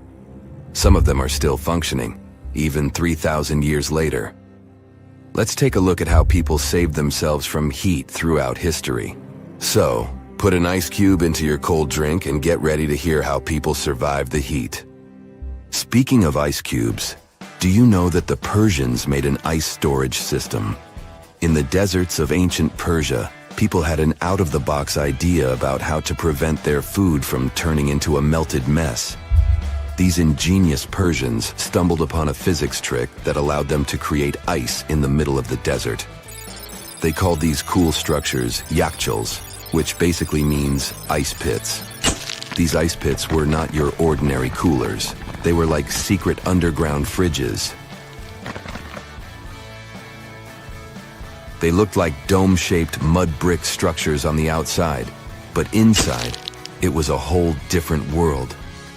These ice pits had an evaporation cooler system that worked like magic. At night, when the desert cooled down, Persians made use of the radiative cooling effect. They set up cleverly designed trenches to hold thin layers of water. The water froze, defying the desert heat. Then there were underground square storage areas. The Persians collected the melting ice water from these cooled trenches, and during the night, they froze it again, making the most of the desert's natural chill. To add to the cooling effect, they built a wall to shade the storage areas from the hot midday sun. And that's not all. They had this fantastic wind-catching contraption called a badger that caught the breeze and directed it right into the ice pits. Fresh air plus ice. Cool breeze. A winning combo. They even had intricate water channels called qanats to bring water to the ice pits and homes all the way from the nearby mountains. As time passed, these yakhchals faded into history and modern technology took over. But hey, there's good news too. Some awesome folks in Iran are restoring these ancient coolers. So, if you ever find yourself in the desert, don't forget to pay a visit to these marvelous places and witness the genius of the ancient Persians firsthand. Now, I want to focus more on the wind catchers because they don't just help make ice cubes. They actually function as a cooling system as well. Back in the day, those clever architectural wonders were all the rage in places like Persia, modern-day Iran, Egypt, and the Middle East. Imagine tower-like structures with openings at various levels strategically placed to harness the power of nature's breeze. These openings were like magical portals for the wind. They captured those refreshing gusts and guided them right into people's living spaces. Basically, they were natural air conditioners. The breeze would gracefully flow downward, cooling the ground as it danced through the building. The secret sauce lies in the details: the tower's height, the number of sides, the openings, and the positioning of the interior blades. Everything plays its role in how efficiently the wind towers work out. Thanks to these wind catchers, ancient societies could enjoy comfy indoor temperatures without sweating. Can you imagine living in those times? Feeling the gentle breeze whisking through your home, keeping you feeling fresh and chilled out? The Persians are often credited for inventing these awesome wind catchers.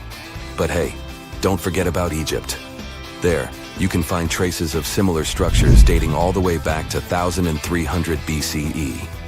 Yes, the invention of wind catchers may have occurred in ancient Egypt, but Yazid in Iran is the city with the largest number of wind catchers. People wouldn't have been able to live there without these ancient ACs because there was almost no rain in the area throughout the year.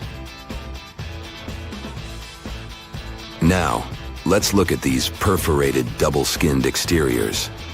Imagine dressing up a building with a fancy perforated screen. It's like giving its exterior a stylish makeover while keeping things chill inside. This genius technique, firstly, scatters the natural daylight, so no harsh sunbeams to blind you. The screen also offers shade like a pro, giving the building's interior a much-needed break from the blazing sun. Think of it as a natural sun hat for your home. Placing this screen about 4 feet away from the outer walls creates a breezy, dreamy hallway for fresh air circulation. And hey, they add a touch of elegance to the building too. These structures are sometimes called jali. Jaipur, India, for example, has an average daytime temperature of about 100 degrees Fahrenheit. So these structures are lifesavers. Jalis come in various forms, crafted from cement, earth, and wood. It's a cultural symbol deeply embedded in Indian architecture. You can find its captivating presence in iconic historical buildings like the majestic Taj Mahal and the Grand Red Fort in Delhi. But hey, it's not just a thing of the past. It's still rocking modern architecture scenes, and its charm has sparked creativity in artists and designers worldwide. It adorns the building's exterior, its cross-section showing a larger opening on the outside and a smaller one on the inside. This is where the Venturi effect steps in to show off its physics prowess. As the air flows through the narrowing passage, it picks up speed, creating a difference in pressure between the inside and outside of the building. Air blowing at a higher speed gets compressed, and when released, it cools down. Mashrabia is a wooden lattice or screen used in the Middle East and North Africa. These decorative wonders are like window blinds, but they do more than just look pretty. They're smart too. They give privacy, shading you from the sun, and let fresh air and light in. Some people also add clay pots filled with water, sand, or damp straw to their designs. As hot air breezes through the holes, it also passes through the pot's porous surface. The moisture inside evaporates, cooling the air. This is a perfect low-cost technique for hot and dry climates. It's eco-friendly, and there's no need for electricity. Now, let's fast forward to today. Designers are getting creative, mixing traditional wisdom with modern tech. At the Al Bahar Towers in Abu Dhabi, they've got it too. Picture over 2,000 hexagonal panels that dance with the sun's movement, providing shade to the building's interior. Water evaporation was another secret weapon for ancient people. Simple, yet super effective. Plus, ancient Egyptians hung wet mats and curtains in doorways. When the air passed through them, it cooled down, providing a relief from the scorching sun. Ancient architects were the masters of maximizing airflow. They knew how to cross-ventilate and let hot air escape while inviting cooler air to the party. Speaking of ancient Rome, bathhouses were the place to be back then. It was like a community hub. People gathered to chat about politics, play sports, and, of course, take a relaxing dip. The frigidarium was the cool spot in Roman baths. After a steamy soak in the caldarium, Romans dashed to this giant pool to chill out. Then in some places, like Cappadocia in Turkey, people went underground to hide from the heat. They carved cozy dwellings in volcanic rock, harnessing the Earth's natural cooling powers. So the lesson here is simple. Architects and designers can create wonders by combining local traditions with smart tech. California's Death Valley boasts the highest officially registered temperature to date, with 134 degrees Fahrenheit in 1913. Meanwhile, Africa's sweltering record stands at 131 degrees Fahrenheit in Kebili, Tunisia, as noted in 1931. In Europe, the highest temperature ever documented reached almost 120 degrees Fahrenheit in Sicily in August 2021. Then, in 2022, the UK had the hottest summer of all time. What is a boat doing in the middle of a desert? You would expect to find a seagoing vessel closer to shore. This is the question archaeologists had been asking for decades. In 1988, there was a storm near one of the most important archaeological sites in ancient Egypt. A wooden structure emerged from the sand. It was hollowed out by termites. Scientists were determined to solve its mystery. In 2000, they began excavating the site near Abydos, Ubidos. An American team of experts soon discovered a boat that was 70 feet long, and it wasn't alone. In total, there were 14 boats neatly resting next to each other. It was impossible to completely dig out the boats because of their poor condition. Luckily, the wood was preserved enough to get a sample. Analyses revealed that the boats were around 5,000 years old, the oldest fleet in human history to this date. The time of their construction predates the pyramids at Giza by half a millennium. Each ship of the fleet rested in a vault that matched its dimensions. The room was roughly a third of the size of a tennis court. It had mud brick walls that featured more than 120 drawings of boats. Ancient Egyptians incised them on whitewashed walls that were excellently preserved. Scientists have known about these mysterious chambers for well over a century. 1901, 1902. A British archaeologist, Arthur Weigel, stumbled upon a strange structure west of the River Nile. His team caught a glimpse of the interior walls. Sadly, a section of the roof collapsed, so they had to call off further exploration. Researchers abandoned the site, but its location remained on the maps. The boat's position first led scientists to think that they rested on a bank of the mighty Nile. But there was a problem with this theory.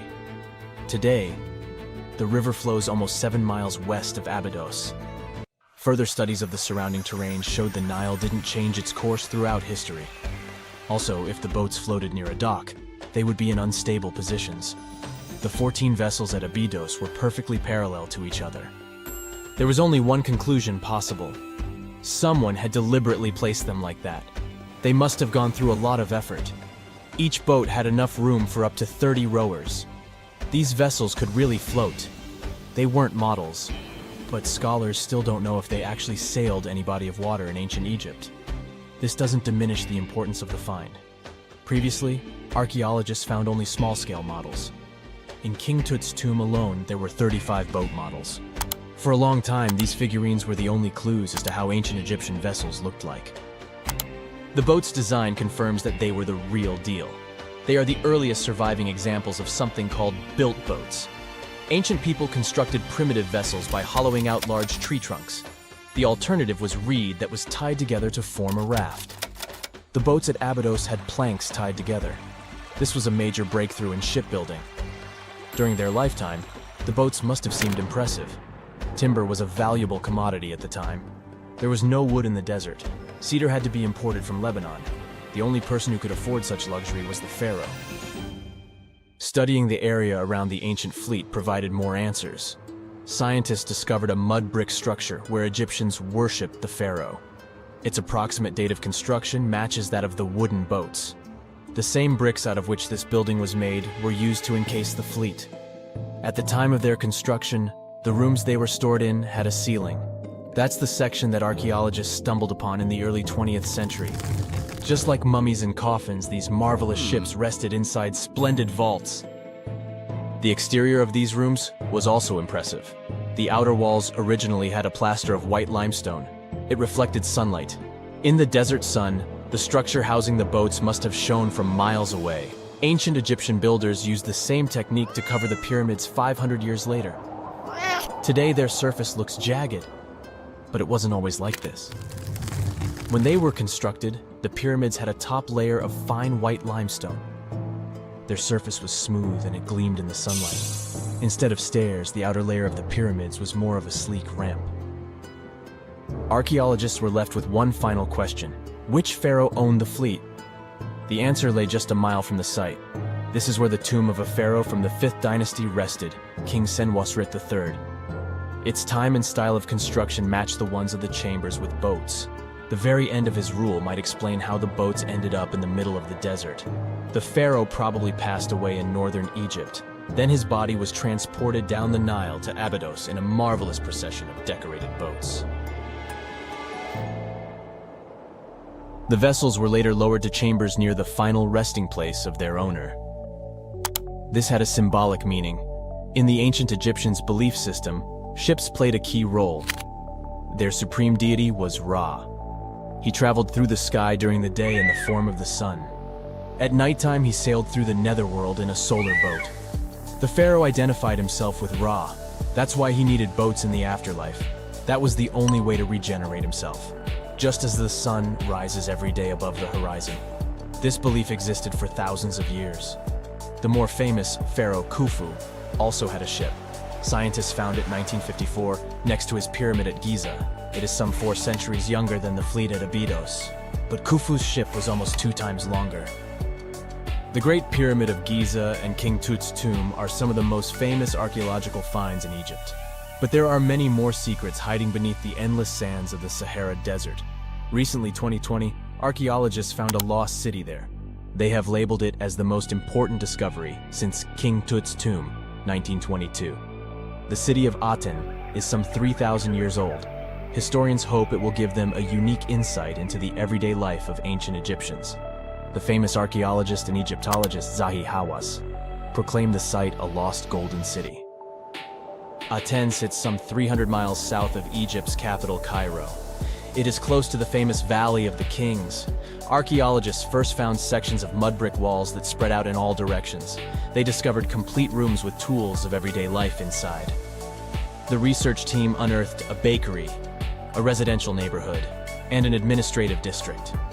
They all date back to the time when the Egyptian civilization was the wealthiest in its long history. They were also the first to make objects from iron. In 1911, scientists found a set of iron beads near a village in Lower Egypt, El Girza. These are the earliest known iron artifacts. The discovery is literally out of this world. Ancient people made them by beating into shape a piece of a meteorite. The 9 beads were once part of an ornate necklace. They are now blackened and corroded, which is perfectly normal for a piece of jewelry that is over 5,000 years old. They consist of an iron-nickel alloy. Researchers were impressed by the skill of ancient jewelers who processed the beads. Their craftsmanship is more impressive when you think that they didn't know the stellar origins of the material. The Great Pyramid of Giza also has a remarkable feature. An international research group investigated the electromagnetic response of the structure to radio waves. They found that the pyramid has the ability to concentrate electromagnetic energy inside it. This occurred inside its chambers as well as under the pyramid's base. It contains an underground, unfinished chamber. It seems that the electromagnetic response is connected with the properties of limestone, the Great Pyramid's main building material. The research results might have a practical application. The way solar cells and nanosensors function could be improved by this remarkable find.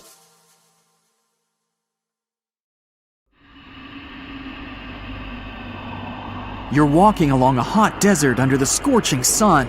You run out of supplies. There's no more water.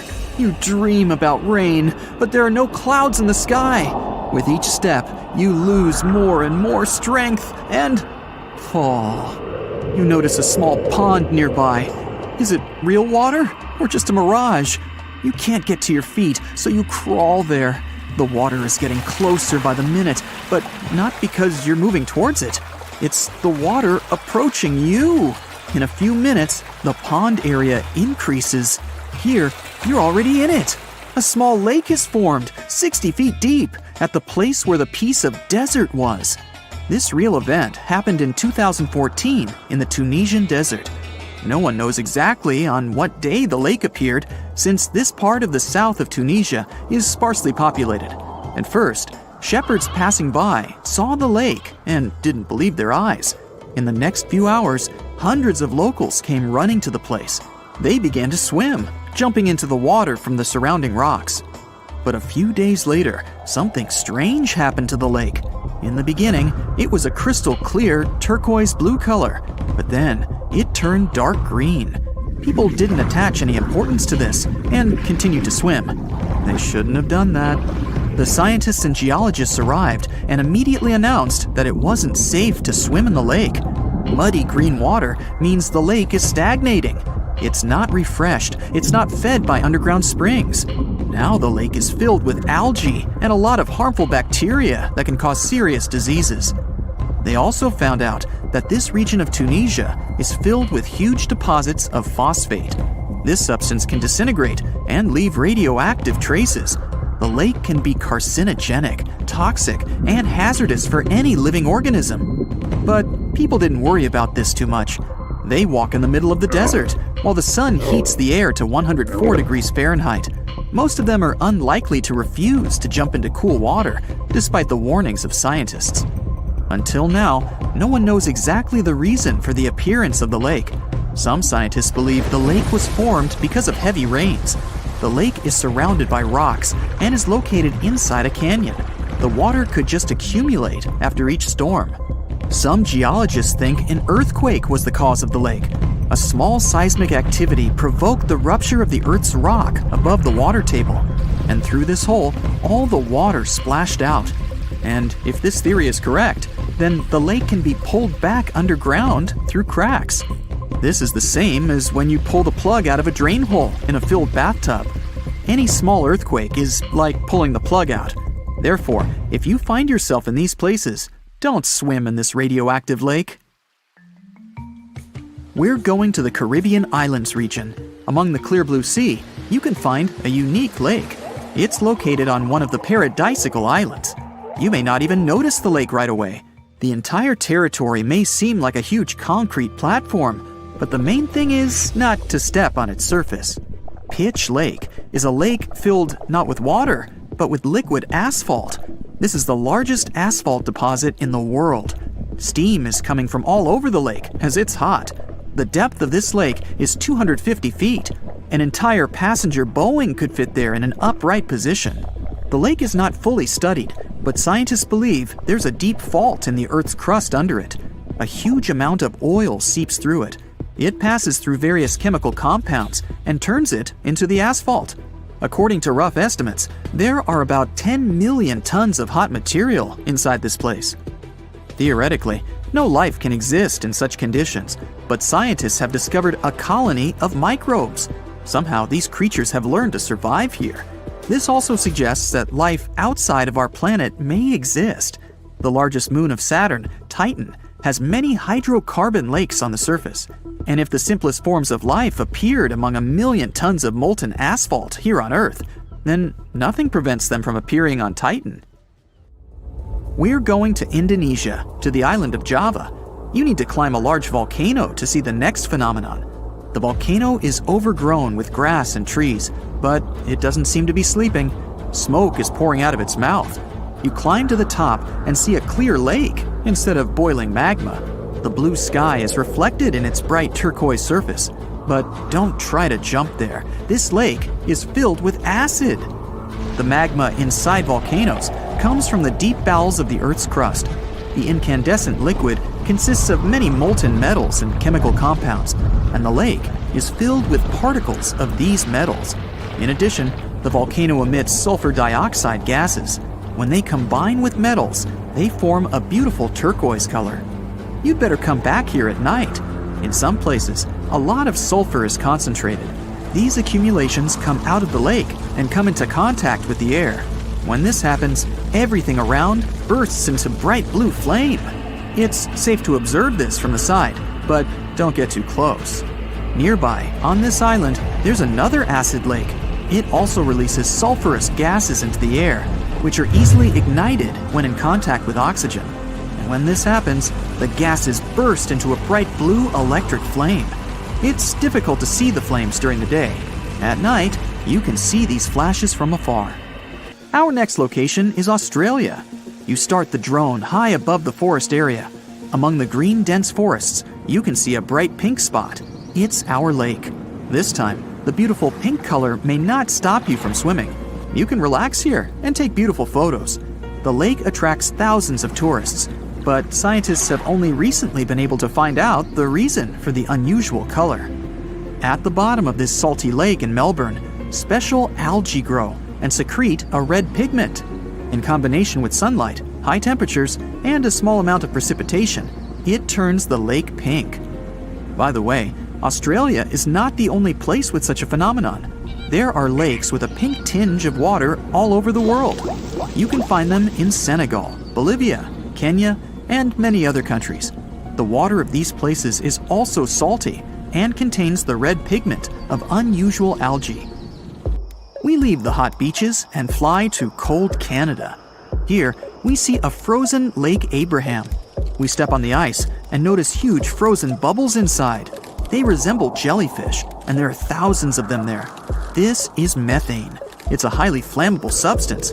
The grass, leaves, pieces of trees, and any organic substances that fall into the lake become food for a lot of bacteria that emit methane. Upon contact with frozen water, methane turns into tens of thousands of frozen balls. When the ice melts, the bubbles burst and sizzle. This phenomenon can also be observed on some shores of the Arctic Ocean. There, the size of the bubbles can reach several times more than balloons. It's a beautiful sight, but it's not safe, since methane ignites when it contacts with air. We're in the coldest place of our journey. It's Antarctica, near the driest desert on Earth. A dry place doesn't mean it has to be hot. It's an area with minimum precipitation. The desert isn't sand and cacti, but a place where almost no living life inhabits. Some areas of Antarctica meet these two criteria. However, in this icy desert, you can notice a tiny lake. Its depth is only a few inches. Technically, it's a pond, but the most amazing thing is that it stays in a liquid form. The temperature here drops to negative 58 degrees Fahrenheit. The pond should be frozen, but this doesn't happen. Don Juan Pond is one of the saltiest reservoirs on the planet. The amount of salt here doesn't allow the water to freeze. Scientists have been studying this lake for more than 60 years, but they still can't find out the exact reason for the appearance of water here. Now, if you were to check out the Sahara from space right now, instead of a barren wasteland, you'd spot a surprising sight. Dry land sprinkled with some lakes and rivers in Morocco and Algeria, all thanks to some heavy rains in early September 2024. These aren't oases. This is just the Sahara going back to the factory settings. Believe it or not, eons ago, one of the biggest deserts on Earth was actually a lush paradise full of greenery. Let's first see how the Sahara turned into a desert. During the last ice age, Earth was much colder, and big ice sheets covered a lot of the land. At that time, the Sahara Desert was significantly bigger than it is today, and on our planet there were fewer tropical forests, and the cooler temperatures changed how rain was distributed in the tropics. Now, normally, warm air rises in the tropics, which helps create rain. Since it was colder during the Ice Age, this system got, well, messed up, and less rain fell in some areas. This caused more dry and desert-like conditions in places that are usually wetter. There was also a lot of dust blowing around in the Sahara Desert, which scientists found in old ocean sediments. But about 12,500 years ago, something surprising happened. The dust levels went way down. This meant that the Sahara got a lot wetter, which is a sign that the climate suddenly warmed up for a while before cooling down again. After 12,500 years ago, the Sahara became a much greener place, like a savanna, because a weather pattern called the Intertropical Convergence Zone, a mouthful indeed, moved north during summer. This wet period was at its best around 4,000 years ago, when temperatures were a bit warmer than today. At that time, more rain fell in the Ethiopian highlands, which made the Nile River carry more sediment. However, there was another big change called a Heinrich event, which caused the Intertropical Convergence Zone to move back south. This led to the Sahara and Arabian regions drying out quickly. Because of this, the Nile River had much less flooding between 2700 and 2100 BCE. Long story short, well, too late for that. The Sahara has gone through wet and dry cycles due to changes in the climate and weather patterns over thousands of years. Up until recently, we've known about the Sahara in its dry era, but in September 2024, an unusual cyclone rolled through. It hit Morocco, Algeria, Tunisia, and Libya, and filled those dry lakes and rivers. The satellite images from NASA of before and after the rains are stunning. It's like the Sahara has had a makeover. Some areas in North Africa received up to 8 inches of rain. For comparison, Seattle gets about 40 inches per year, only 5 times what the Sahara received. I say only for one simple reason. Seattle has a reputation for being quite rainy, while the Sahara does not. The tricky part is those 8 inches. Essentially, the entire yearly quota for this area fell in a matter of moments. So, in a way, it might have felt rainier in the Sahara than in Seattle. The mountains funnel the water into ephemeral lakes in northern Algeria, which recently expanded to over 70 square miles and reached depths of more than 7 feet. That's enough water to sustain it for a year. So what exactly are these ephemeral lakes? Well, they're basins that fill up for a short time each year, but might stay dry for several years if the rain doesn't cooperate. Sometimes water flows into them from a small surrounding area, or it can just be good old-fashioned rain. Now, a big question arises. How come these lakes exist in the first place? Well, generally they form because there's excess water trapped on the surface. But the soil in the Sahara is incredibly dry. Shouldn't it act like a sponge? It must be thirsting for moisture. Well, think about how eagerly your potted plant drinks up water when you return home from a vacation. However, no matter how parched it is, dry soil can only absorb a limited amount of water, which is often quite small. And just like your potted plant, it doesn't necessarily drink it all. You might simply be overwatering. Or, if you check the saucer below, you could find a mini flood.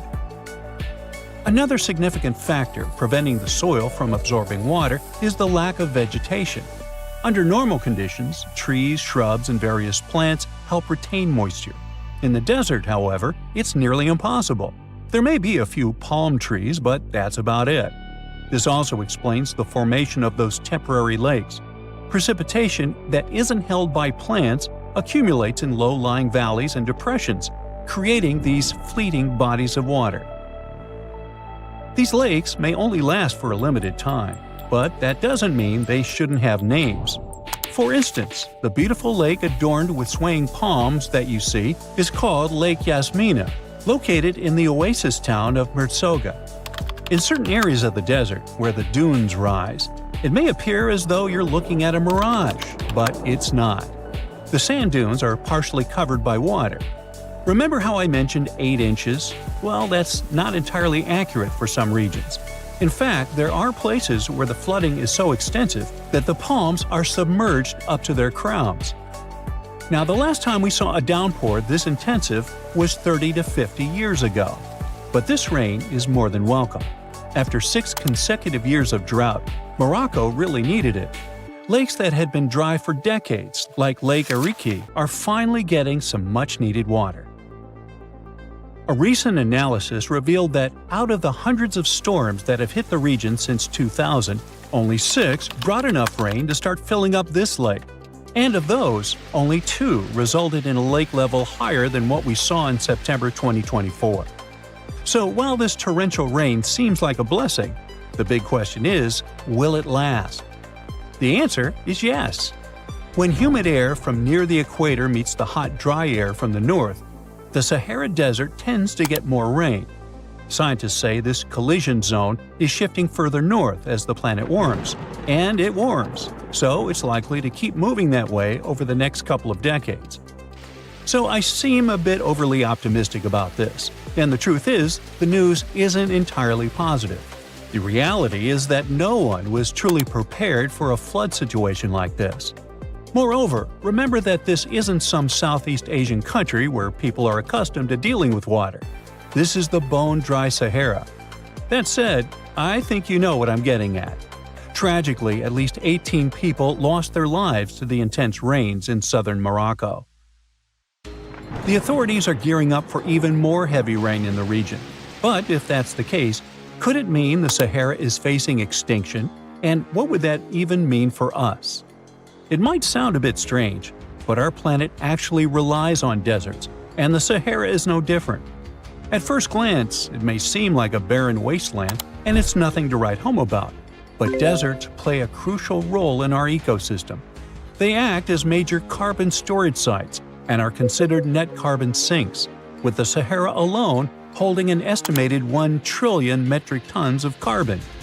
In the fight against climate change, these existing deserts are like a buffer, helping to keep the temperatures within acceptable levels. Yeah, deserts are scorching hot, but they act as the world's air conditioning. Plus, desert sands are an unexpected source of nutrients for lush areas like tropical rainforests. Believe it or not, scientists have found that the sand particles from the Sahara have a hand in nurturing the Amazon rainforest. These particles travel across the Atlantic Ocean, riding the winds all the way to South America, where they enrich the soil in the Amazon basin. Without the Sahara, experts believe the Amazon rainforest could face serious collapse.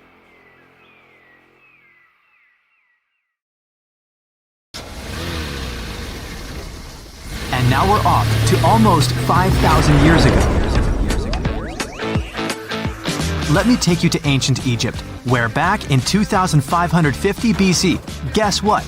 The construction of the Great Pyramids of Giza started.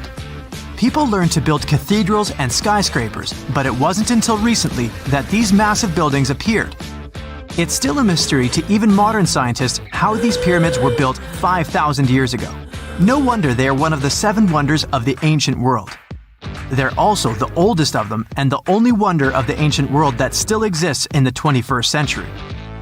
It must have taken a lot of cooperation to build a thing that massive, even for today's metrics. But the Giza pyramids weren't the first pyramids ever.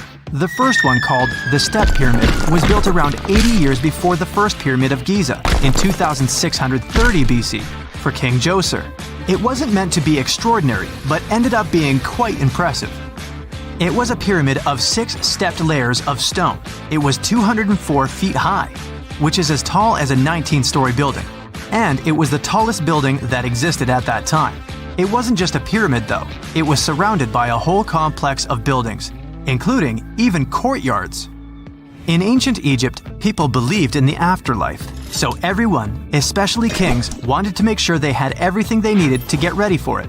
Here's why the pyramid complex was perfectly supplied with a lot of objects people used every day. The complex included a pyramid and a kind of a palace. Those buildings had many things the king loved and might need one day, like furniture, food, and gold vessels. After Djoser, building pyramids became common practice, but many pyramids weren't finished. It would usually take about 20 years to build one, but many rulers reigned way less than that. Overall, there are more than 100 pyramids. The most famous pyramids are the Great Pyramids of Giza. The first one and the biggest one was built for Pharaoh Khufu, around 2550 BC. Initially, it was 481 feet tall, which is as tall as a 40-story building. The second pyramid was built for Khufu's son, Pharaoh Khafre, around 2520 BC. It's just a bit shorter, usually standing at 471 feet high, a 39-story building. This is the pyramid with the famous statue of the Sphinx. Sphinxes have a lion's body and a human head. They were built to guard important areas. This one has the head of Pharaoh Khafre and is guarding his pyramid, facing the sunrise. The Sphinx is most well known and is one of the world's biggest and oldest statues. Originally, it had red color and did have a nose. It's still possible to see the trace of red pigment by its ears. But no one knows exactly when the nose disappeared. For some time, the Sphinx was sort of hidden underground, being covered with sand up to its shoulders. Luckily, in the early 1800s, an adventurer with a team of 160 people dug it out. The third pyramid of Giza is the smallest one, being more than twice shorter. Originally, it was 218 feet high, about the height of a 20-story building. Built in 2490 BC, it was a pyramid for Khafre's son, Menkaure. The pyramids are designed to align with the points of the compass, and their sides symbolize the rays of the sun. But back at the time, there were no compasses. Ancient Egyptians figured out the directions themselves, and with amazing precision. To align the pyramids, they used 2 constellations. Originally, the pyramids were covered in smooth white limestone and had a gold-silver top to reflect the sun. Later, the white limestone was taken from the pyramids by other kings and used for other buildings. Scientists estimated that ancient Egyptians used about 2.3 million stone blocks to build the first pyramid. Each block weighed more than 1 ton. This is the weight of a rhino. Some blocks were even bigger, being almost as heavy as an elephant. 4.5 millennia ago, there was no modern equipment to help build it. There were no machines, no wheels, and even no steel. The only metal available to them was copper. Even today, scientists aren't sure how the Egyptians managed to build the pyramids. There are no records left that would shed light on it. Some even think that Egyptians wanted to keep it as their secret and didn't even record it on purpose. Many believe that poor people and foreigners built the pyramids, but it's not true. Actually, the builders were very skilled workers, and they were fed and paid well. The archaeologists claim that the builders lived in a nearby temporary city and were a highly organized community with a strong leader. Scientists say that around 20,000 people worked on each pyramid complex, and it took about 20 years to build each. It probably was a national project. The construction site was large in resources, and food and essentials were likely to be contributed from all parts of Egypt. Even with all that support, it remains unclear how people managed to cut, transport, and assemble those huge stones. One of the theories suggests the stones were most likely transported on boats down the Nile River. Then, there was a harder part, they had to be moved to the construction site. For that, they probably used wooden sleds. It wasn't very hard to pull them because the sand mixed with the right amount of water was pretty slick. And 10 people could move a sled even with a rock weighing 1 ton pretty easily. Finally, one last problem. The stones had to be lifted and put into place. Archaeologists have discovered the remains of the ramps system that dates back to when the pyramids were built. Most likely, the Egyptians designed a unique system to move and pull huge stone blocks, but no one knows what it looked like exactly. The most common opinion is that there were several ramps around the pyramid to help move the blocks. The ramp was growing with the pyramid getting higher. They suppose people were walking up the stairs, pulling the stone on the wooden sled up in the middle on the sandy ramp. But this is just one of the options. Others say that the ramps were going around the pyramid. Some say the ramps were inside the pyramid. But we'll never know for sure, and it'll forever remain a mystery, just like the ancient Egyptians wanted. Surprisingly, there's not much inside the pyramids. Most of it is just solid stone with very little open space. But let's take a quick look inside the biggest of the pyramids of Giza.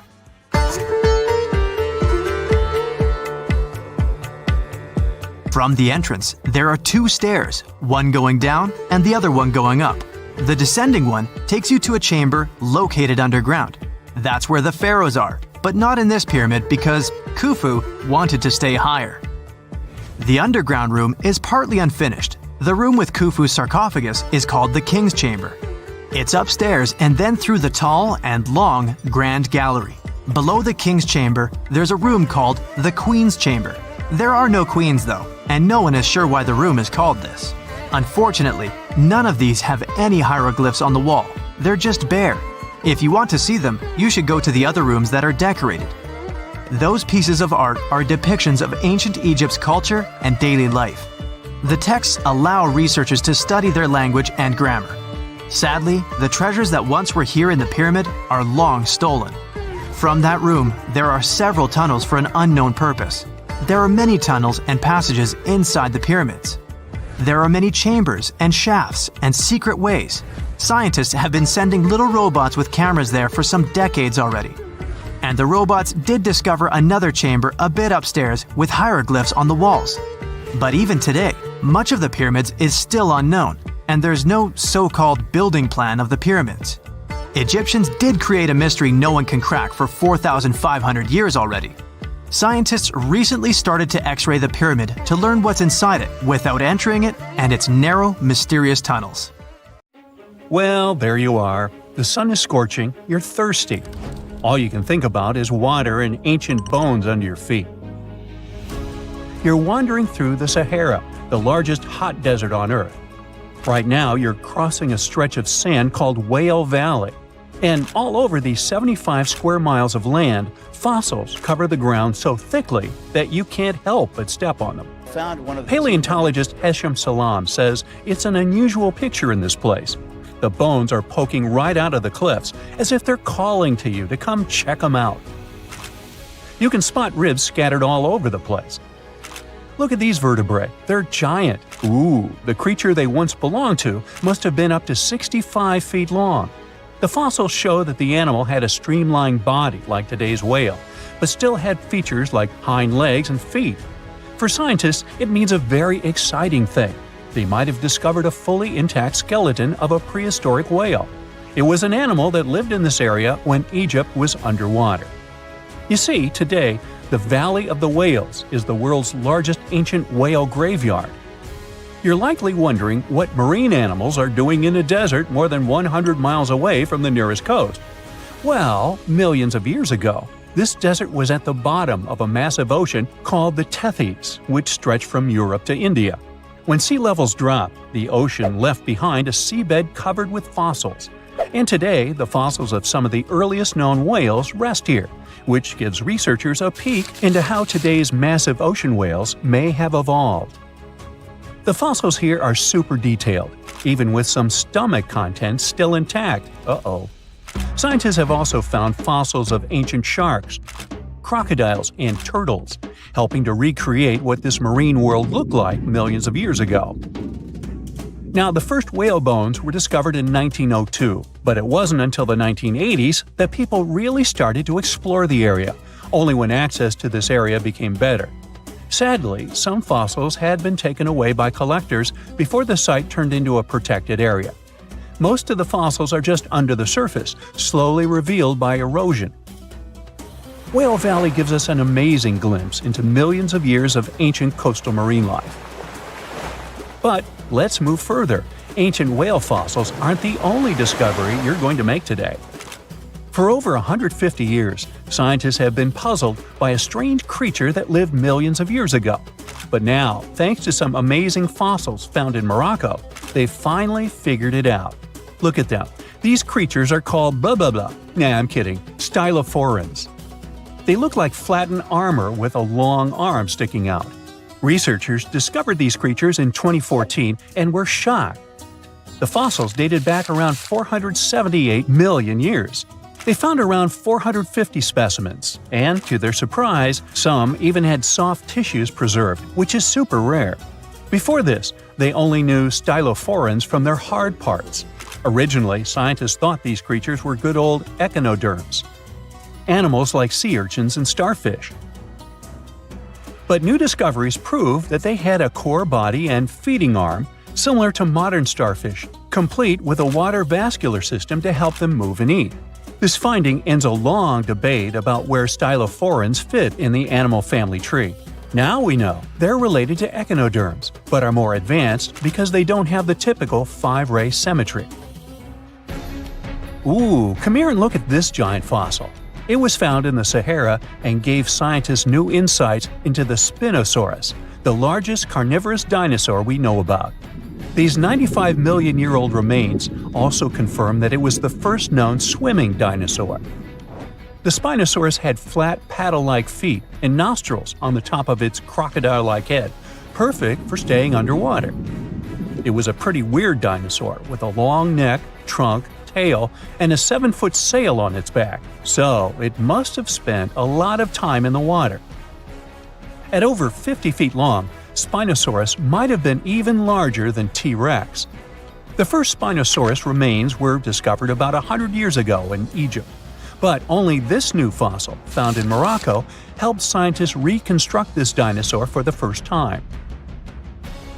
Researchers paid attention to the creature's shorter hind limbs and wide claws.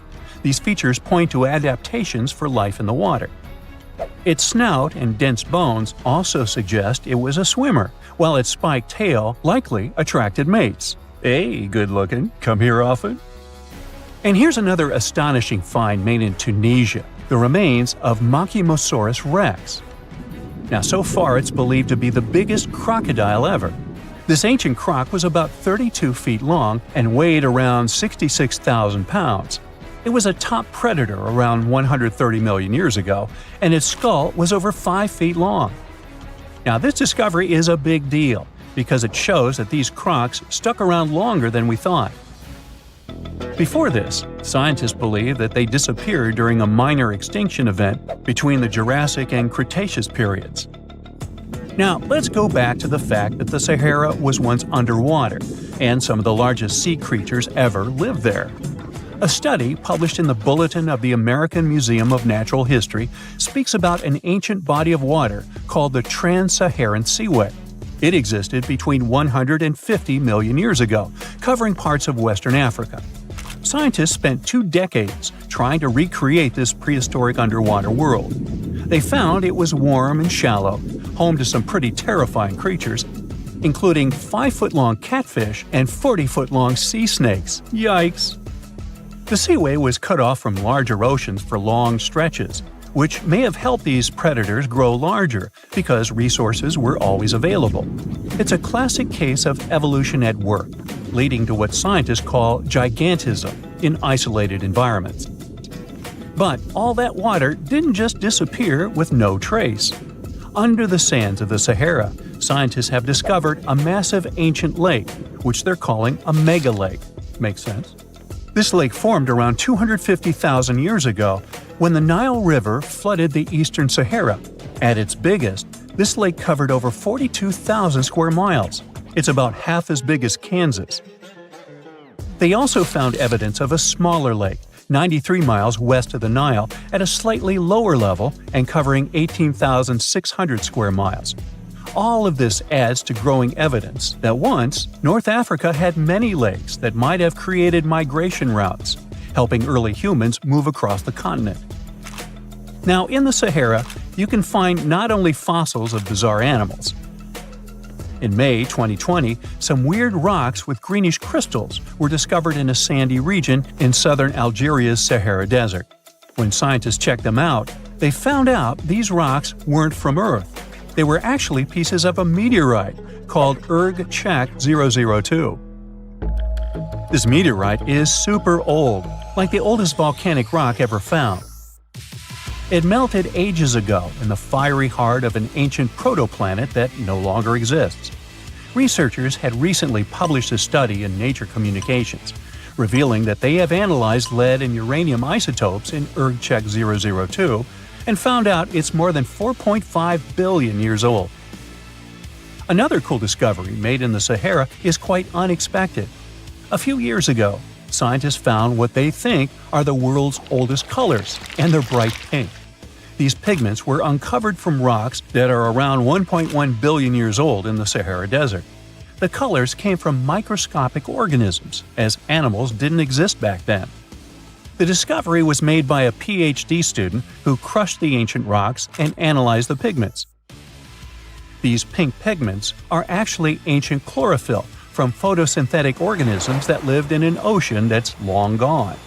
Researchers are now sure that this finding could help explain why larger, complex creatures showed up much later in Earth's history. Before these colors were discovered, scientists didn't know what was missing in the food chain that delayed the evolution of larger animals. Now they understand that tiny cyanobacteria were at the bottom of that chain. Apparently, this discovery is not just about finding some old pink stuff. Scientists believe it's a breakthrough in understanding the history of life on Earth.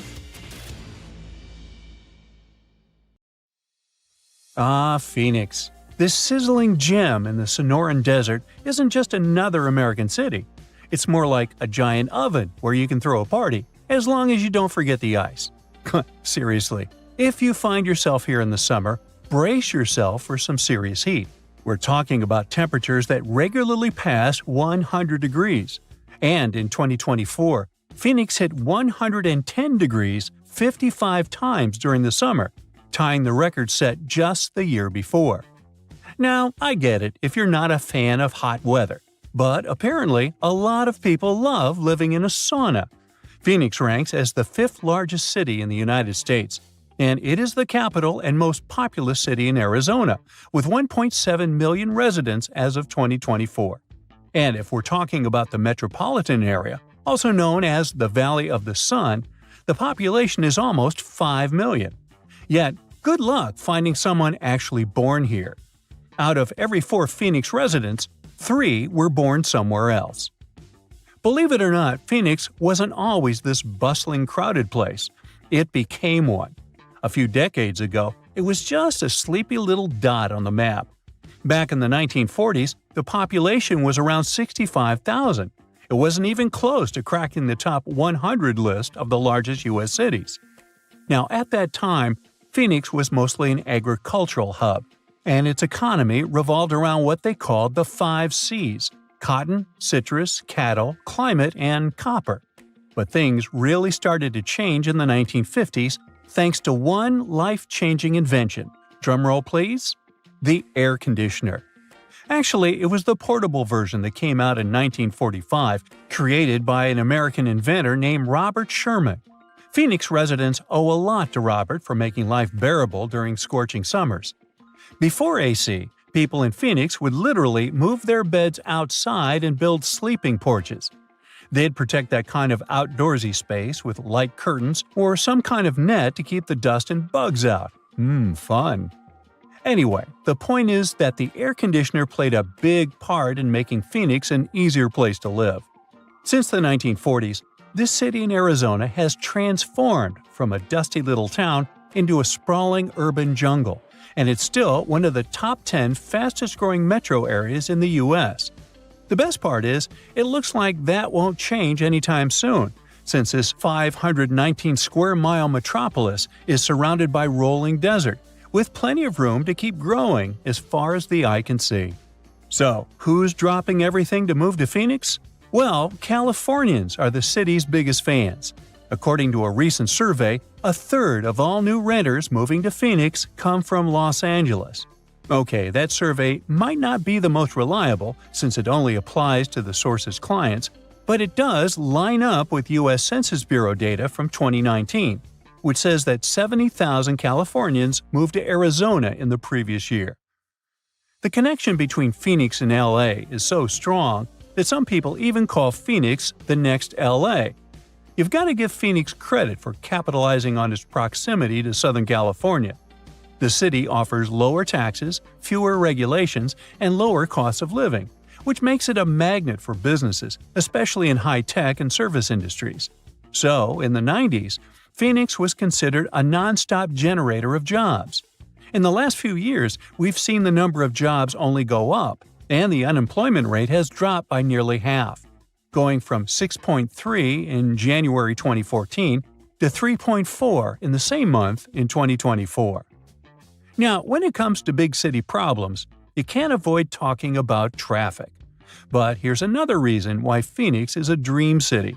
It doesn't even come close to the traffic nightmares you find in places like LA. Estimates show that people in Los Angeles waste about 119 hours a year just sitting in traffic. But in Phoenix, it's more like 61 hours. Huge difference, huh? And let's not even start talking about the money people waste just sitting in traffic. In LA, drivers burn through about $2,440 worth of gas per year. In Phoenix, they waste 25 gallons of fuel, which ends up costing about $952. Yeah, that's still a lot of cash, but compared to LA, come on, that's a steal. Phoenix being okay in terms of traffic might have a lot to do with how the city was designed. Just take a look at a map of Phoenix. You'll notice it looks like someone took a ruler and drew perfectly straight lines for the roads. That's because the city was laid out in a grid system. This setup makes it so much easier to get around, especially compared to cities full of confusing twists, U-turns, and one-way streets. It just simplifies things, whether you're a local or a tourist. Plus, Phoenix has nice wide streets. Most cities have one major road and a bunch of narrow streets that just can't handle heavy traffic. But Phoenix has wide roads everywhere. So, when the freeways get jammed, you can just hop onto a parallel street and still get to work without stressing out too much. When you look at all the job opportunities and the relatively smooth traffic, it's no wonder people are willing to put up with the heat and move to Phoenix. But don't get it twisted, the heat is no joke. It is really, really hot and sunny out there. We're talking about 300 days of sunshine on average, or about 85% daylight hours per year. But once again, Phoenix has made the best of it. And all that constant sunshine has turned Phoenix into one of the top solar energy cities in the country. Now, you may be wondering, a city in the middle of the desert with barely any rain, do they actually have enough water? Well, they do. Phoenix has its water situation pretty well sorted out, thanks to multiple sources. I mean, they don't rely on rain alone, which is a good thing because, desert life. Most of their water comes from way up north and east of the valley, where snow melts off the mountains and flows into giant reservoirs, storing it up for those dry years. But most of Phoenix's water comes from the Salt River Project, which brings water through canals and pipelines from the Salt and Verde rivers. Then there is the Central Arizona Project, which transports water all the way from the Colorado River. They even get a bit of water from underground wells. And Phoenix doesn't want to waste a drop, so they're smart about recycling, reusing treated water to keep parks green, and even recharging their groundwater. Since Phoenix is all about sunny skies nearly every day of the year, it's normal that people can get a little moody when it actually rains. But here's the thing. Phoenix always gets a surprise up its sleeve, even when it comes to bad weather. When it rains in the deserts, locals get treated to this unique earthy smell. It's thanks to the creosote bush. a desert plant that releases an amazing fragrance when the rain hits it. People describe it as the smell of rain, and honestly, it's one of those fresh, clean scents that makes you forget you're in the desert for a second. And if you've never stopped to think about why Phoenix is called Phoenix, well, it's based on that famous legend of the bird that rises from the ashes. Now, after knowing all the special things about this city and its unique ability to turn challenges into advantages, we can say the name couldn't have been better chosen.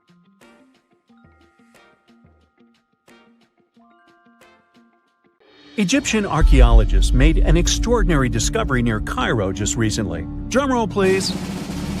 The most ancient and most complete mummy yet discovered in the country.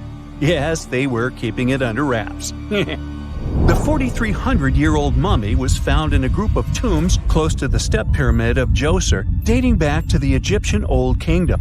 It was covered in layers of gold. The team also found several other tombs, including one belonging to an ancient Egyptian official and another belonging to a secret keeper who had the power to perform special ceremonies. Another interesting tomb was that of a writer, which featured the largest statues ever found in the area. This vast burial site is also home to more than a dozen pyramids and resting grounds. Probably one of the most famous mummies in the world is that of Hatshepsut. She ruled Egypt like a boss for around 20 years, building all sorts of impressive buildings and creating new trade routes. But when archaeologist Howard Carter found her tomb in the Valley of the Kings, her sarcophagus was empty.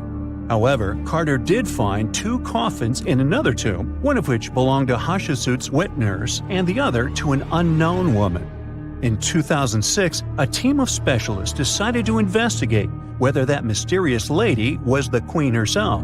They found a molar tooth in a wooden box with Hatshepsut's name on it, and when they compared it to a gap in the mummy's mouth, it was a perfect match. Ramses II was a pretty impressive ruler, but it was his mummy that eventually made history. Now, we don't hear too much about his daddy. Okay, I'll stop.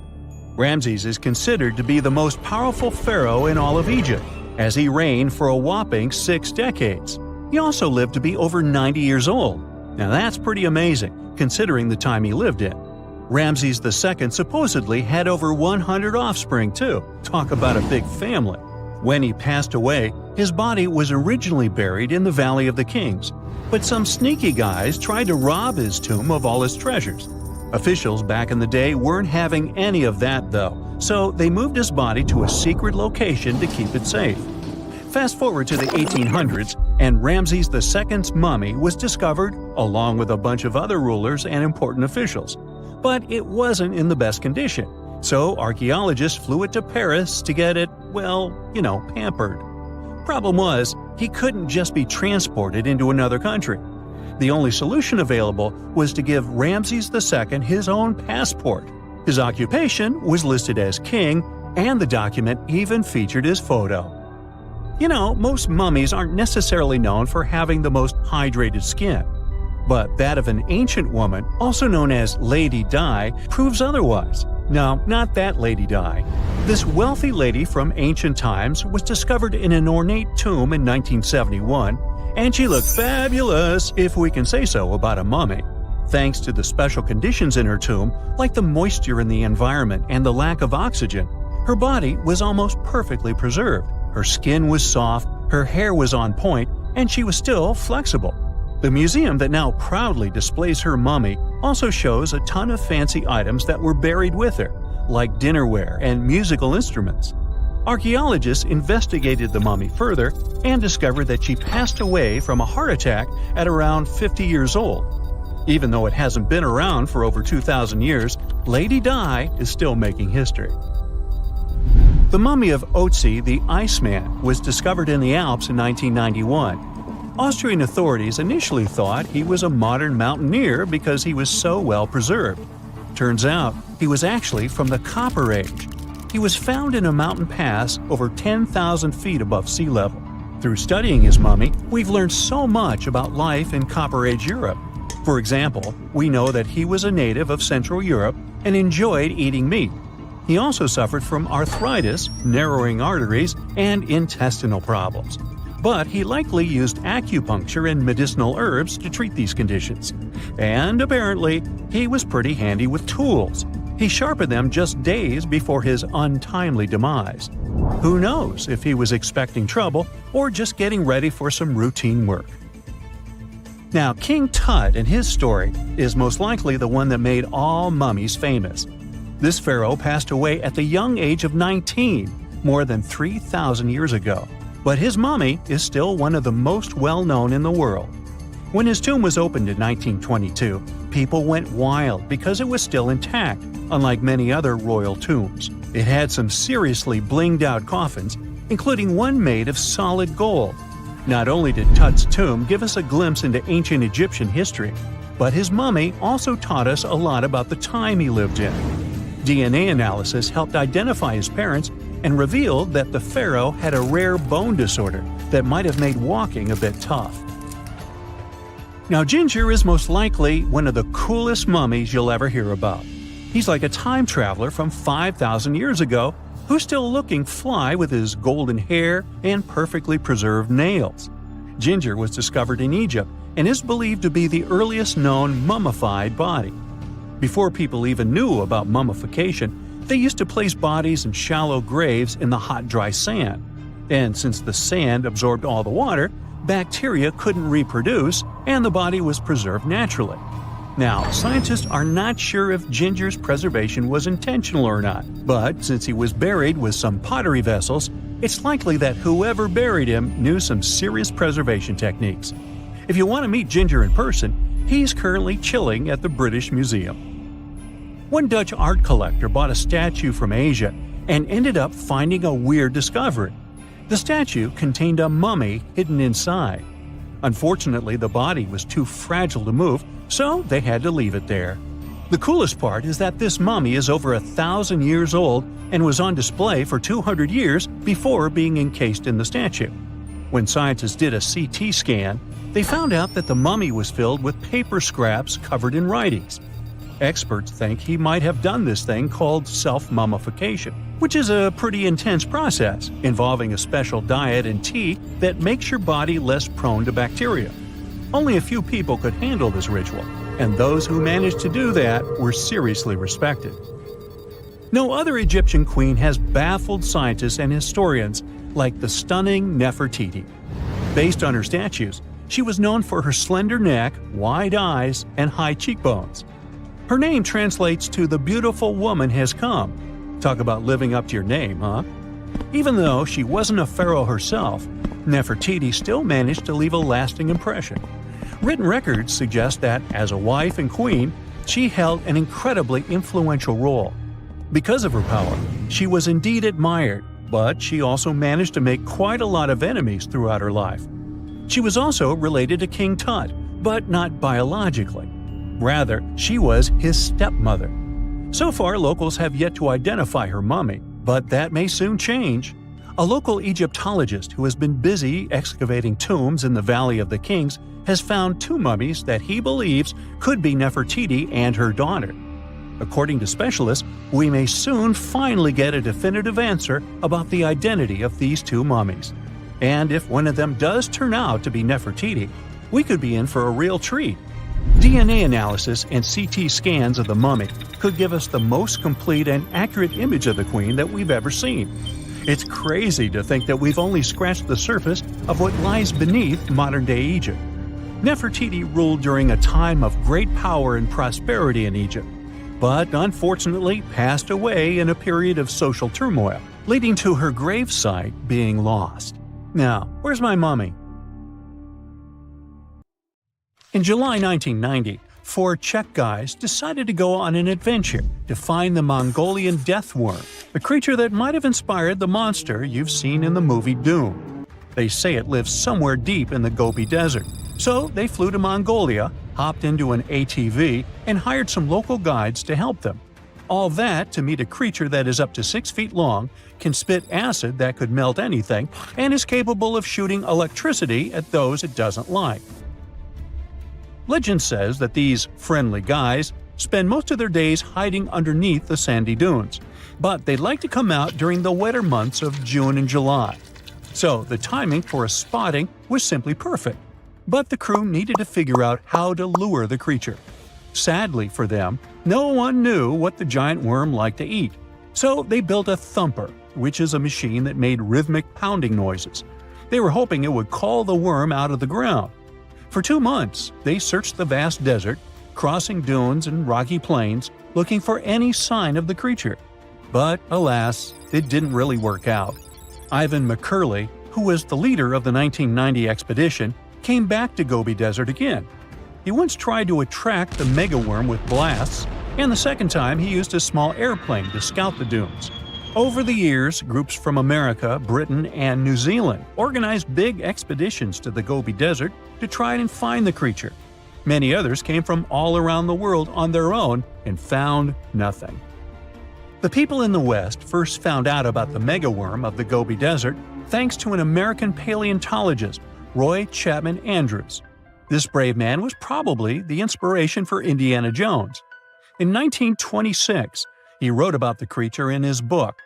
At a meeting with Mongolian leaders, Andrews heard detailed descriptions of the creature, even though none of them had ever seen it themselves.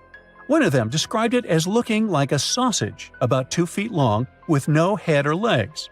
According to him, the worm was so venomous that just touching it could instantly take your life, and it lived in the loneliest parts of the Gobi Desert. Andrews didn't think the creature was real, but he shared these stories again in another book. In May 2005, 4 friends from Great Britain who searched for monsters professionally decided to try their luck. They made drawings of the worm and hired local people to hand out flyers all over the Gobi Desert. These flyers offered a reward to anyone who could give information about the worm or even bring them a specimen. They thought loud sounds that other explorers tried would scare the beast away. Some told them it likes damp conditions, so they came up with a plan to block streams of water to create wet areas that would lure the worm out. Their plan didn't work because it was too hard to build dams in the desert. They ended up using small traps, but didn't find any actual proof that the worm existed. But they did meet locals who shared interesting stories about strange creatures they had seen over 70 years. Over the years, stories of the monster spread around the world. In some of them, it's only 1 foot long. In others, it's as large as a human. It's white-gray or scaly and brown, or maybe fleshy and bright red. Someone said it resembled a snake, or maybe a caterpillar, or maybe it has wings and can fly. And some believe it could be a supernatural evil being without a body. Maybe the stories are so different, and the search operations are so fruitless, because the creature doesn't even exist. Or it could be one of many cryptids. Those creatures like Bigfoot, Yeti, the Loch Ness Monster, their existence has yet to be proven.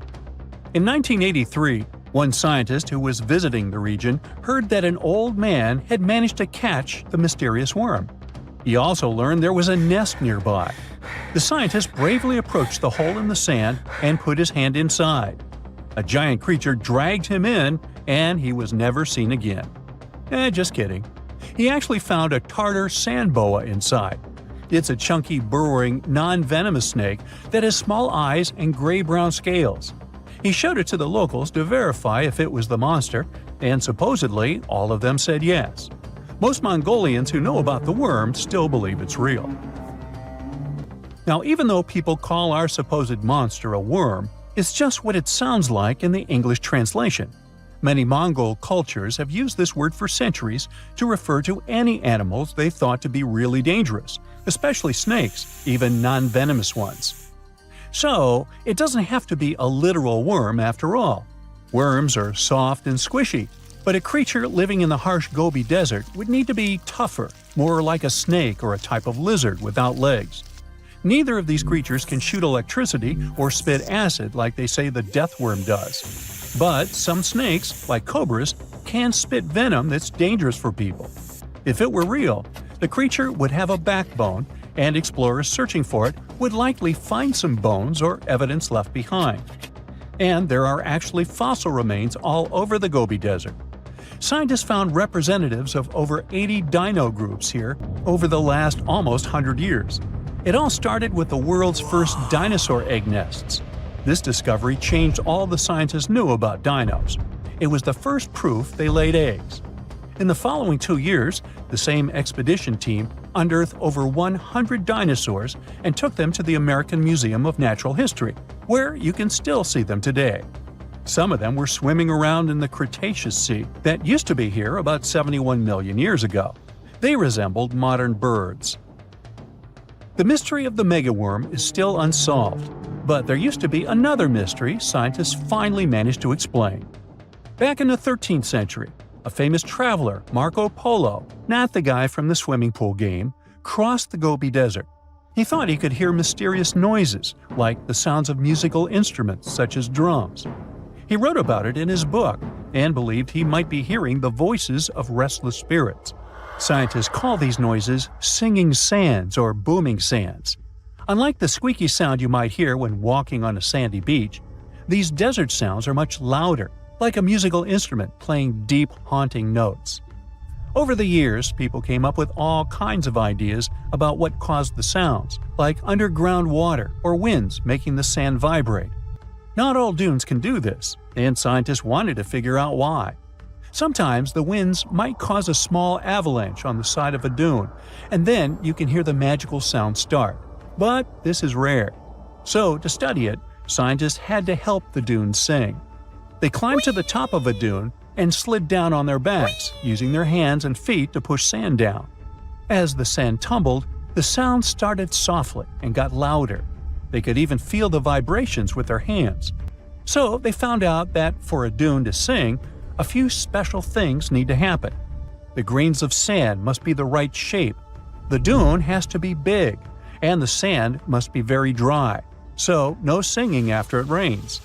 Inside the dune, there's a hard layer of packed sand that acts like a giant speaker. This layer bounces the sound waves back and forth, makes the noise louder and louder, and creates a haunting melody that can fill the desert air. In other words, the dunes can play tunes. Yeah, sorry, I couldn't help myself with that one. You find yourself in Africa, land of unique wildlife, home to a great variety of cultures and languages, and, first and foremost, host to the world's largest hot desert, the Sahara. It's daytime, and you are thirsty for some water and shade. You've been walking for days, trying to find one of those precious-looking oases. You feel you're near, but the horizon just keeps stretching and stretching. Your mind is tired, and your body is feeling all the heat. It's like you've eaten a full plate of hot pepper and then some more, judging by how much you're sweating. And when I say hot, think 100 degrees Fahrenheit hot, on average. No wonder this is happening. After all, you find yourself in the world's biggest hot desert. Now I say hot desert since the biggest deserted landscapes are actually the cold ones, located in Antarctica and the Arctic. Icy Antarctica's frozen desert is more or less the size of 1 million LAXs. Yep, the Los Angeles International Airport. The Arctic Desert is just a bit smaller than that. Now, in case you don't know, the Sahara Desert is located in northern Africa, stretching from the Atlantic Ocean all the way over to the Red Sea. It occupies an area large enough to place approximately 100,000 Disney World theme parks side by side. According to scientists, its boundaries are expanding. Deserts usually form in the subtropics because of what's called Hadley circulation. The air rises at the equator and descends into the subtropics. This circulation of air has a drying effect, which helps the formation of desert landscapes. Since the 1920s, the Sahara is considered to have expanded by over 10%. How is this happening? Well, let's start from the beginning. You probably know the Sahara Desert as one of the most inhospitable places on Earth today. Just FYI, for a place to be considered a desert, it has to receive less than 4 inches of rain per year. Due to the very small precipitation index, deserts are usually dry and arid places. There is little humidity in the air, and daytime temperatures can go as high as 130 degrees Fahrenheit. Usually, there isn't that much animal and plant life because of the lack of water. But in the Sahara's case, it wasn't always like that. It may be difficult to imagine northern Africa without the tons of sand it has today. But about 20,000 years ago, the Sahara was actually one big oasis. Recent discoveries show clear evidence of what the scientists now call the Green Sahara. In the mid-1800s, a German explorer crossing the Sahara encountered some paintings and engravings that nomad artists had left behind. What he saw in those paintings looked nothing like his actual surroundings. Instead of an arid landscape with only camels and desert vegetation, the rock paintings depicted jungle animals like giraffes and hippos. There were even images of livestock and grazing animals such as cattle and sheep, something that seems impossible for modern-day Sahara. Artists usually draw what they see around them, so this finding really intrigued the German explorer. The drawings were so detailed that the artists must have had close contact with those animals. You can find this rock art spread out in the northern part of the African continent, from western Sahara to Saudi Arabia. Geologists soon took a keen interest in this and found the first clues to what this could mean. They have been able to confirm that, in fact, northern Africa was once much wetter. They found evidence from nearby deep-sea sediment off the coast of Mauritania. Sampled cores of underwater sand and mud, known as Saharan dust flux, show geologists that, indeed, a green Sahara was possible. The more dust is blowing off of the desert and into the bottom of the ocean, the drier the climate in the region. The sediment cores show that there was much less dust, only half as much, coming off northern Africa during the humid period. This period has to do with Earth's natural cycles. Normally, the Earth rotates at a tilt of 23.5 degrees, but this angle is not consistent and changes over time. Earth's tilt is responsible for the amount of sunlight each hemisphere receives. It affects several ecosystem functions on the planet. During the time of the Green Sahara, the Earth received between 4 and 8% more sunlight than it does today. So, when the Earth tilted about 20,000 years ago, the northern hemisphere received more direct sunlight, which affected humidity levels in the region. As the northern hemisphere got warmer, this affected monsoon activity, more specifically, the West African monsoon. Monsoons are wind systems that affect a region's rainfall index and humidity levels. As a part of the globe gets warmer, it allows for more air to rise. It combines with the wind to draw moisture up into the atmosphere. Little by little, northern Africa also became wetter. The increased moisture made the Sahara so wet that there were actual bodies of water in the region. As vegetation grew, the plants held onto moisture better than bare sand could. There is evidence of natural basins throughout the Sahara and lakes so big they would fit all of the U.S.'s Great Lakes inside of them. Archaeologists uncovered evidence of vibrant societies in what are now arid areas. It looks like ancient cultures were able to take full advantage of the African humid period. According to researchers, the human population peaked across the Sahara about 9,000 years ago. There are traces of fireplaces, hunting tools, fishhooks, and even mounds of fish bones. Records show that there have been over 230 green periods over the span of 8 million years. Solar radiation is always changing due to natural orbital cycles. That's why Earth will most certainly see another green Sahara moment. It might be thousands of years from now, but it will happen. The same way the Sahara turns green, it turns yellow again. Let's put it like that. All it takes is a significant axial tilt and a few years of readjusting. However, another phenomenon is calling the attention of scientists now. Recent studies by the National Science Foundation from the University of Maryland show the Sahara has expanded 10% over the past 90 years. This phenomenon is called desertification, which literally means fertile land turning into desert land. The Sahara Desert is now advancing into the semi-arid region of Sahel. In 1950, this region was home to 31 million people. Today, its population is over 100 million people. This rapid population growth has largely contributed to the Sahara's expansion. Farmers that were once nomads began settling down. Land usage grew more intense, aiding in weakening the soil. The demand for food has caused an overcropping of the land, so even more of it is turning into the desert now. The study also shows that natural climate cycles can affect rainfall in the Sahara and the Sahel. Scientists affirm that all deserts fluctuate, not only the Sahara. A desert's boundary may expand in the dry winter and contract during the wetter summer. South of the Sahara lies the Chad Basin. It is a natural body of water that now serves as an indicator of the Sahara's expansion. The Chad Basin is located in the region where the Sahara is advancing southward. An atmospheric and ocean expert from the University of Maryland explains that rainfall has reduced greatly in the entire region. Due to reduced rainfalls, there is less water across the entire basin, and even Chad Lake is drying out.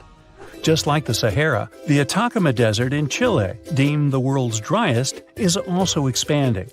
It is located north of the city of Santiago, and its southern border is expanding toward the Chilean capital. Because the climate is getting drier and drier here, the city of Santiago risks turning into an arid or semi-arid region itself.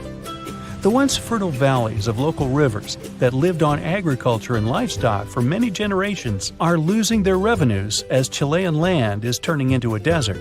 Since 2010, Santiago has received only a third of its annual rainfall. Outside of the city, farmers are digging holes in search of blue gold, or simply put, water. The situation here is very similar to that of Sahel. So tell me this, were you as surprised as I was to find out what has been happening in the Sahara region? Feel free to share in the comments below. Have you heard of Göbekli Tepe? It's an ancient site in Turkey that literally made historians rewrite history books. Over 11,000 years ago, a group of prehistoric humans crafted an enigmatic masterpiece that's even older than Stonehenge.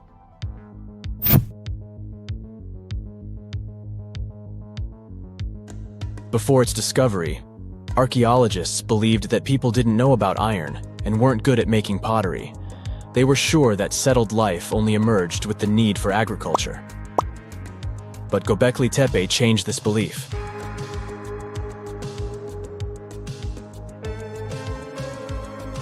The place has revealed that it was the temple that paved the way for a settled life, not agriculture.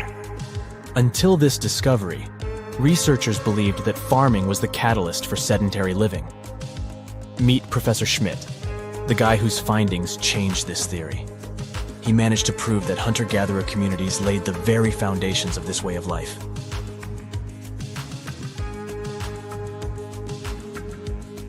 Back in the 1960s, other archaeologists visited the area, but they totally missed the mark. While surveying the region, they stumbled upon a hill with scattered limestone slabs and concluded it was just an old burial ground from medieval times. Little did they know that there was so much more to uncover.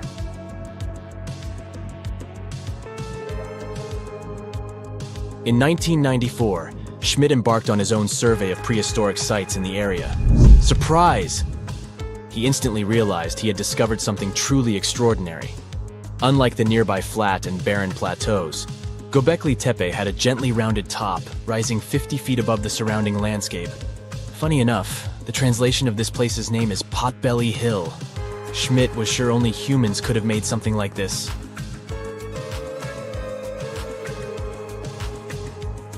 Those broken limestone pieces that were mistaken for gravestones turned out to be way more exciting. It was like stumbling upon a hidden treasure. The pieces took on a whole new meaning, and Schmidt with his team was about to dive into the secrets waiting beneath the surface. To their surprise, they found no traces of a settlement. No hearths for cooking, no houses, and none of those adorable clay figurines commonly found in nearby sites of similar age. However, they uncovered that those ancient people used tools like stone hammers. So, Schmidt and his team put their heads together and took a wild guess at the age of Göbekli Tepe's stone structures. Their estimation got backed up by some limited carbon dating done right at the site. The ancient vibes of this place were finally starting to make sense. It was like a puzzle slowly coming together.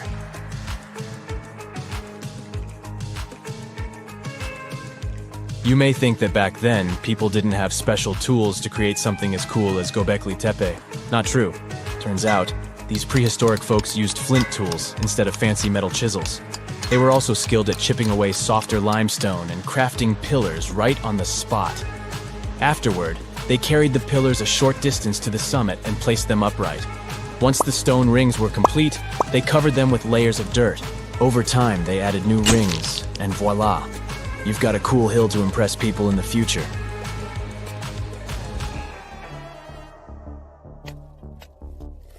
During their first year of excavation, the team went through 15,000 pieces of animal bones from wild creatures.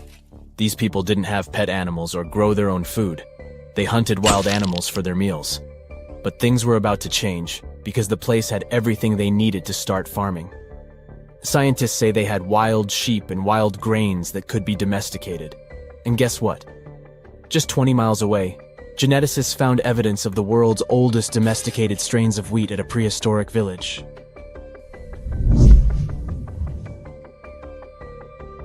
These amazing findings have completely changed how we view civilization. In the past, experts believed that people needed to learn how to farm and settle in one place before they could build temples and develop complex societies. But guess what? Schmidt's research flips that idea on its head. He claims that the incredible effort put into constructing these astonishing structures actually set the stage for the development of advanced societies. It means that societal and cultural changes happened before agriculture. Schmidt has this fascinating hypothesis about Göbekli Tepe. He thinks it could have been a special burial site where people left their loved ones. And here's the twist. The burial site was adorned with fancy statues and symbols representing deities from the spiritual realm. The idea that Göbekli Tepe could have served as a sacred place adds another layer of complexity to the whole story. While the site's true purpose may remain elusive, Schmidt's insights invite us to consider the profound interplay between life and the afterlife, and the deep reverence ancient hunter-gatherer societies may have had for their departed ancestors. Now let's talk about the stars of the show, the mesmerizing T-shaped columns that dominate Göbekli Tepe. These mysterious structures range from 10 to 20 feet tall and most likely represent stylized human figures. But one figure stands out from the rest, the three-dimensional lion relief. This depiction really fires up our imagination. Why? Because it hints at the possibility that lions roamed Anatolia during the Neolithic period.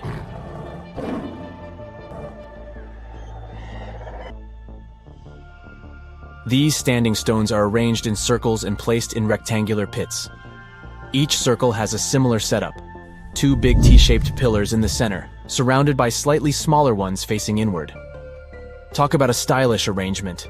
These towering pillars reach a whopping 16 feet and weigh between 7 and 10 tons. Some pillars are plain and simple, while others are like works of art with intricate carvings. Foxes, scorpions, and vultures come to life, crawling and twisting on the pillars' sides. But it's not just animals depicted on these stones. Some pillars have abstract shapes representing humans, and even small carvings of clothing items. Some of them even have belts. Now, there's one pillar that stands out from the rest like a rock star. This super old stone pillar suggests that a comet crashed into Earth. It happened during a chilly period that lasted about 1,000 years. Previous studies examining Greenland ice cores hinted at this comet theory, but now the carvings at Göbekli Tepe prove it right.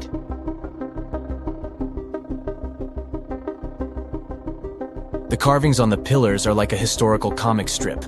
They even show a headless human figure. Researchers fed the images into a computer and discovered their connections to constellations, indicating that this temple might have been an ancient observatory. It's like our ancestors were trying to document this cataclysmic event in their own unique way. Archaeologists have been excavating and researching Göbekli Tepe since the mid-1990s, peeling back layers of history and providing us with a deeper understanding of the intricate relationship between various elements. They have no plans to stop the whole process for another 150 years. Who knows what else they'll find?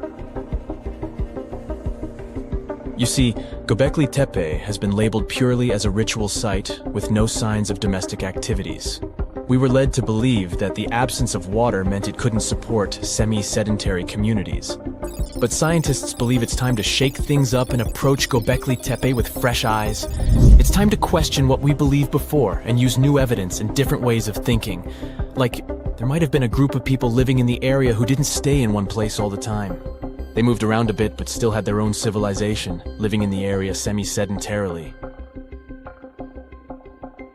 Göbekli Tepe is not just home to a single temple, but an astounding collection of over 20 ancient structures. As archaeologists delve into the depths of this wonder, they are unraveling its unique layout, featuring 2 prominent focal points at the heart of each establishment, complemented by smaller structures and dividing walls. What's even crazier is that in this area, there are over 200 obelisks, which are narrow tapering monuments. Summers in the Middle East get so hot that they change the landscape dramatically and make entire cities resurface from the past. That's what happened in 2018 when the city, built by a mysterious empire on the Tigris River, was finally released from its water trap. Archaeologists rushed to the location as they didn't want to miss a rare chance to excavate the site and learn more about the history of the place. They believe they've found the Bronze Age city Zakiku, founded over 3,000 years ago and fully submerged in the 1980s when a dam was built in its place. It used to be a busy hub for the Mitanni Empire for caravans on the popular trade route. It had water, which is a rarity in the area, and it was a guarantee for success. We know very little about the once powerful empire, as scientists haven't found any written chronicles in the excavated sites. That's why the archaeologists were thrilled to find an entire palace for the local ruler.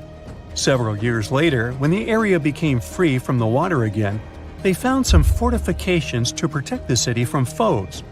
The highlight of their expedition was finding a huge public storehouse for trade goods and harvests, piles of wheat and barley, and imported metal and wood.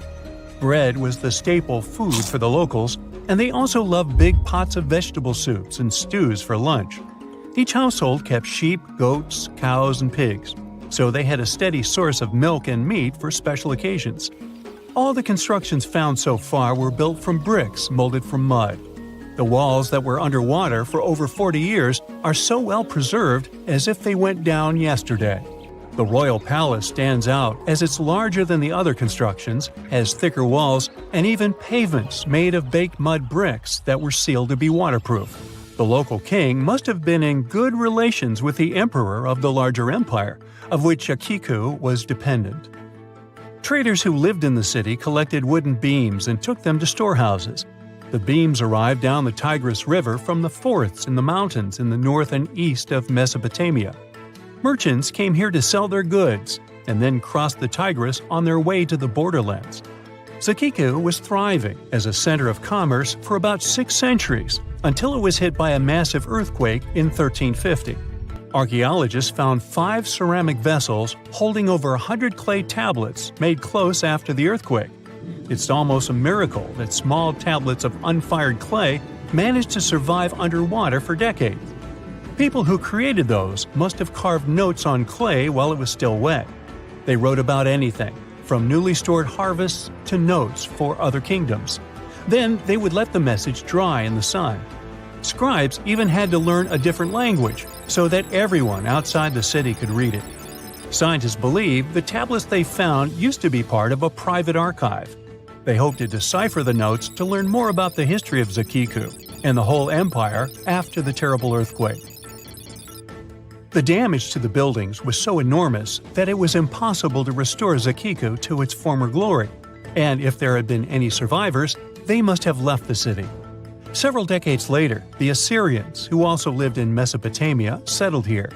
They built their houses on the ruins of the abandoned city and used whatever structures they could find from the previous residents as outer walls.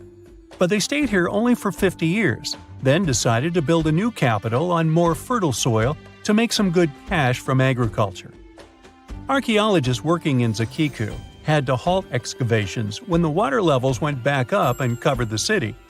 They sealed the ruins in tight-fitting plastic sheets and put stones and gravel on top. They hope it will help protect the priceless site from water erosion and prevent it from disappearing again. They realize how important water from the dam is for the region, but if it recedes again, they say they'll definitely continue the excavations. There was a bustling community in today's Taklamakan Desert in China around 1,600 years ago. It lived along the Nile River, which ran through the desert for miles and got its water from the melting snow in the mountains. After 3 years of work in the area, archaeologists and scientists managed to dig up 8 tombs in the desert. Thanks to the desert heat, the clothes and artifacts inside them were almost as good as new. The people who wore those must have lived in the ancient city of Naya. Naija used to be part of a prosperous kingdom at the heart of the Silk Road trading route and had a population of over 3,000 people. Then, desert sands went rogue and swallowed the city whole. Archaeologists only found the ruins of Naija in the early 20th century. Scientists from different countries have tried to solve its mysteries. It looks like the tombs discovered at the end of the 20th century belonged to the wealthy. There were some expensive items inside: a quiver and bow, metal arrowheads, gold earrings, and a glass bead necklace, a lacquer box with a comb, makeup, and a sewing kit in one of the tombs. There was also some silk of top quality, and even the bright colors like green and yellow haven't faded on it. The fabric also had Chinese characters with quotes from historical books, which helped scientists identify the period in which it was made. Archaeologists later found a large dwelling site and the clearing of 3 ruined buildings. It will probably take many more years to understand why the city had fallen and what happened to its people. Saudi and French archaeologists teamed up near Riyadh, the Saudi Arabian capital, and stumbled upon an ancient settlement dating back 8,000 years. The scientists used all sorts of cool tech, like laser scanning, drones, and aerial photography, to unearth this Neolithic-era gem. They found the settlement in a local archaeological hotspot. Among the treasures they uncovered were a stone temple, remnants of an altar, and over 2,000 graves. All these finds tell us about ancient practices and rituals.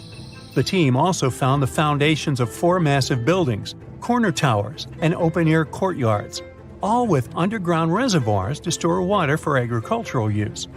There was also a smart irrigation system with canals and cisterns, which let the city thrive in one of the driest deserts in the world. Rock drawings etched into the nearby mountain depicted the daily life of the locals. The excavations have been going on in the area for over 40 years, and scientists still keep finding new artifacts to answer more of their questions. Fishers have stumbled upon ancient bones, tools, and artifacts that are 9,000 years old on the North Sea floor. British and Dutch archaeologists and paleontologists rushed to see the finds as they were hoping it could be evidence of the submerged Doggerland. And they weren't disappointed. There were even perfect sets of footprints left by Mesolithic people who lived here. 12,000 years ago, during the last major ice age, the British Isles weren't islands at all. There was a landmass made of many hills, marshlands, and dense forests that connected them to the European continent. That landmass was Doggerland, where a prehistoric hunter-gatherer society lived and thrived. But then, the sea level started going up at the speed of 3 to 6 feet a century as glaciers were slowly but surely melting. The locals had to move to areas that today belong to England and the Netherlands. Experts decided to learn more about the history of Doggerland, using data from oil companies working in the North Sea. So far, they've created digital models of what the area of 18,000 square miles might have looked like before it vanished beneath the waves. They still need to analyze samples of ancient insects and plants and the DNA of animals to get a full picture. The desert welcomes you with challenging conditions of abandoned environments and extreme temperatures. Hey, some of us would prefer dessert, chocolate over sand and rocks. Oh well. Just like cactuses and camels, buildings have had to adapt to these conditions. Here are some examples of astonishing structures in deserts. These structures are called earthships. They're located in a New Mexico desert town. A large community of like-minded people lives in them. What's even more interesting is that the location of these buildings is registered as dumpsters. Maybe it's because all these structures are made out of old tires, bottles, and cans. Earthships operate using green building principles. About 40% of a typical earthship is built with natural or recycled materials. Imagine the walls made up of hundreds of used tires packed with dirt. Then there are layers of floor-to-ceiling passive solar windows. They gather the sunlight during winter and reflect it in the summer to keep the structures at a reasonable room temperature. You can see plants in corridors and glass bottles or aluminum cans stuffed inside walls. Certainly a distinct house in many ways. Mike Reynolds is an architect who noticed the alarming waste and consumption levels in the 1970s. He designed a fully sustainable home out of cans back then. Almost 40 years later, he becomes the one who brings together all the other earthshippers. Reynolds drove a Mercedes, but it ran off of the vegetable oil he picked up at fast food restaurants in town. A standard 2-bedroom, 2-bathroom Earthship costs about $250,000 in this town. Yet there are Earthships like Dobson House that can cost as much as $1.5 million. If you do it yourself, with family and friends, you can eliminate the cost of labor, and it becomes relatively less expensive. Let's assume you're really going to build one. Where can it be? Well, anywhere. Earthships currently fit in the cold, dry air of Canada, as well as the hot and humid climate of Haiti. This is the Mirage Mirror House. It's an installation set in the Southern California desert. Mirage opened in 2017 as part of a contemporary art exhibition. It's composed of mirrors. This minimalistic structure blends with the environment around it. The doors, windows, and openings have been removed to create an amazing experience. What you have in the landscape is reflected back to you. How's it made? With mirrored surfaces. At night, the distant lights refract from the mirrors. In the daytime, the sky is transformed into banks of clouds. There's no fixed scenery in this house. How about seeing a futuristic structure in the deep desert? Architects designed a concept home that pairs perfectly with Elon Musk's Cybertruck. The house has a post-apocalyptic theme. When I say post-apocalyptic, it's because I can't say it.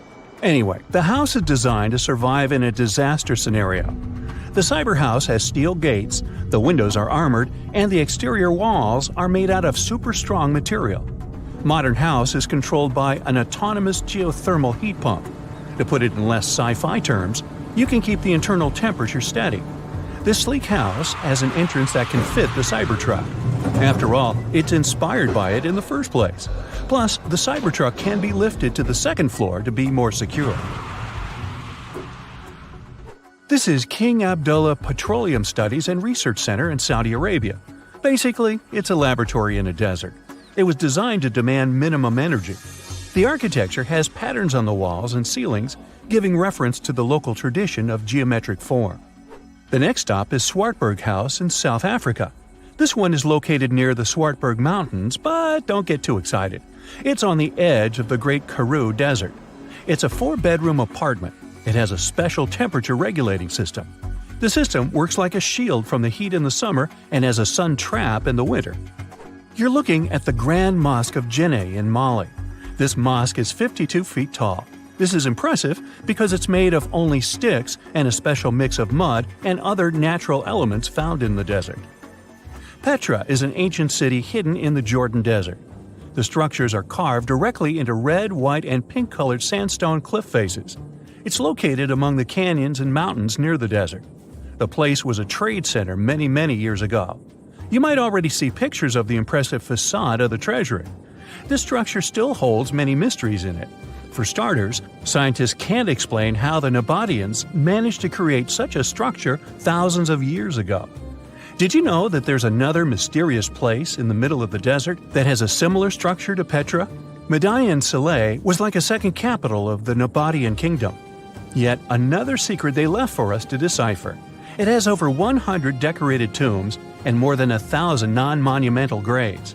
Plus, inscriptions and cave drawings are also here, again surrounded by sandstone. This wooden shack was a post office once. The structure is in the Tengger Desert of Mongolia. It's surrounded by nothing. Sand is the only thing that accompanies the lonely structure.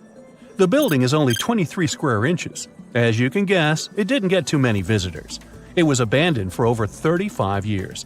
Its fate changed one day when a woman discovered the building. Mrs. Yang and her friend came up with an idea. They were going to reach businesses and people who wanted to send letters and postcards from the world's loneliest post office without actually visiting the place. It worked. The post office rarely gets visitors in place, but it's busy online. Over 20,000 letters and postcards were sent from the Desert Post Office in December 2021 alone. The place is about 6 miles off the nearest road. A post truck picks the letters up and hits the road for delivery. Eventually, they are shipped all over the world. A second destination in Saudi Arabia is King Abdulaziz Center for World Culture. The building has an interesting design. It took nearly a decade to build this complex structure. It's a 321-foot tall tower which stands out with its look. Stone Matters Pavilion is a stone structure in Palestine. The structure spans a surface area of 93 square inches. It has been built entirely out of 300 interlocking stones that mutually support each other. The concave roofs, and yes, they look like giant bowls, are designed that way to collect rainwater. The structure is in Iran. Interestingly, in Iran, the evaporation rate is 3 times faster than the world average, so this bowl-like design comes in very handy. It captures the water in a way that the water can form a single mass as a whole before it evaporates. The outer shell of the roof system collects rainwater, but it also works as an additional shading. It makes air move freely, designed like a cooling mechanism for both roofs. Eco Lodge in Egypt is the next stop. The project is built in a place that overlooks the desert and is constructed using locally available materials like sun-fired bricks and palm wood. The building is an example of traditional architecture. There's a water basin that lets in the air to keep the interior cool. A worthy mention is the CID Interpretation Center in Chile. Chile's Atacama Desert is among the top tourist destinations in the country. To help the tourists, architects designed a visitors center as part of the infrastructure for the wind farm. Here, the cold winter months don't freeze people because the large windows make the most of solar heating. What's even more interesting is that the building is designed to go completely dark at night. Imagine you somehow bumped into the building by accident. Black Desert House is a building respecting the stars. At night, this house goes completely dark. It dissolves into the night, so the stars can appear more prominent. Now, any mysterious desert buildings you know that aren't on this list? Let us know in the comments. The first photograph was taken in 1826. Yeah, there I am, way in the background. I'm waving. From then on, we've had countless images taken all over the world. Back in the day, if you really wanted your portrait taken, you needed a painter to help you with it. You would have had to stand still for long periods of time, making sure the light was just right. And let's face it, those portraits weren't really as exact. Maybe you'd have asked for your eyes to be a bit brighter, or your lips a bit poutier. When it comes to famous people in ancient history, there's not much we can do in terms of photography. It's simple, there aren't any pictures or famous ancient people. We can try to imagine what they look like based on their paintings or on texts written about them by highly regarded scholars. Fortunately, more and more as years go by, this lack of knowledge will become a thing of the past. Enter forensic facial reconstruction. With the help of this amazing science branch, we can now have a better understanding of what ancient celebrities look like. But how are scientists able to do that, you might ask? Go ahead, ask. Turns out that a person's skull can tell a lot about their appearance. Everything from the brow bone to the distance between the eye sockets can showcase a realistic profile. Even the nasal chamber or the shape of one's chin can influence how your face will end up looking like. It's like the skull is a blueprint for the face. Using these bones, artists and forensic anthropologists can work together to reconstruct your appearance through the magic of forensic facial reconstruction. It's like real-life detective work, but with more clay and less drama. Now, I guess you're thinking, how correct can these reconstructions really be? Well, the finished product may not reflect all the details, sure. You can't tell a person's eye color or skin tone just by studying the skull. Facial hair is equally hard to tell. And if you have plump cheeks that make you look so cute, your skull will never tell the secret. But even with those limitations, facial reconstruction can still show us what someone in history may have looked like. The process itself is pretty cool. A trained sculptor works with a forensic anthropologist to figure out the skeletal features and build up the facial traits using clay. Anthropologists have to consider things like age, gender, ancestry, and any injuries or tooth loss. Scientists can also do such tasks digitally these days with the help of computers and design software. With all these amazing scientific advancements in mind, did you hear the latest news about King Tut's family tree? Well, apparently his possible father, an ancient Egyptian pharaoh, just got a new face makeover. And let me tell you, he's looking regal and serene due to some digital reconstruction magic. But even though this is the most correct representation of him so far, we still don't know for sure who he really is. This fellow was found in 1907 in the Valley of the Kings, just a few feet away from King Tut's tomb. Scientists have been studying him for over a century and think he might be Akhenaten, King Tut's daddy, and a very important Egyptian ruler for that matter. Still, some experts remain skeptical and say we need more evidence to confirm his true identity. The reconstruction of this ancient pharaoh's face was a months-long project by a group of brilliant scientists in Sicily. They even brought in a 3D forensic artist from Brazil to help out. The new model is different from earlier ones because they wanted to focus on his facial features and not get distracted by his hair, jewelry, or other bling. On the same note, make way for this latest fashion icon. No, it's not some famous model. It's a hunter-gatherer woman who lived in Sweden 7,000 years ago. And boy, is she fierce-looking in her new reconstruction. She's rocking a feather cape, a slate necklace, and a belt made from 130 animal teeth. Talk about being fashion-forward or backward.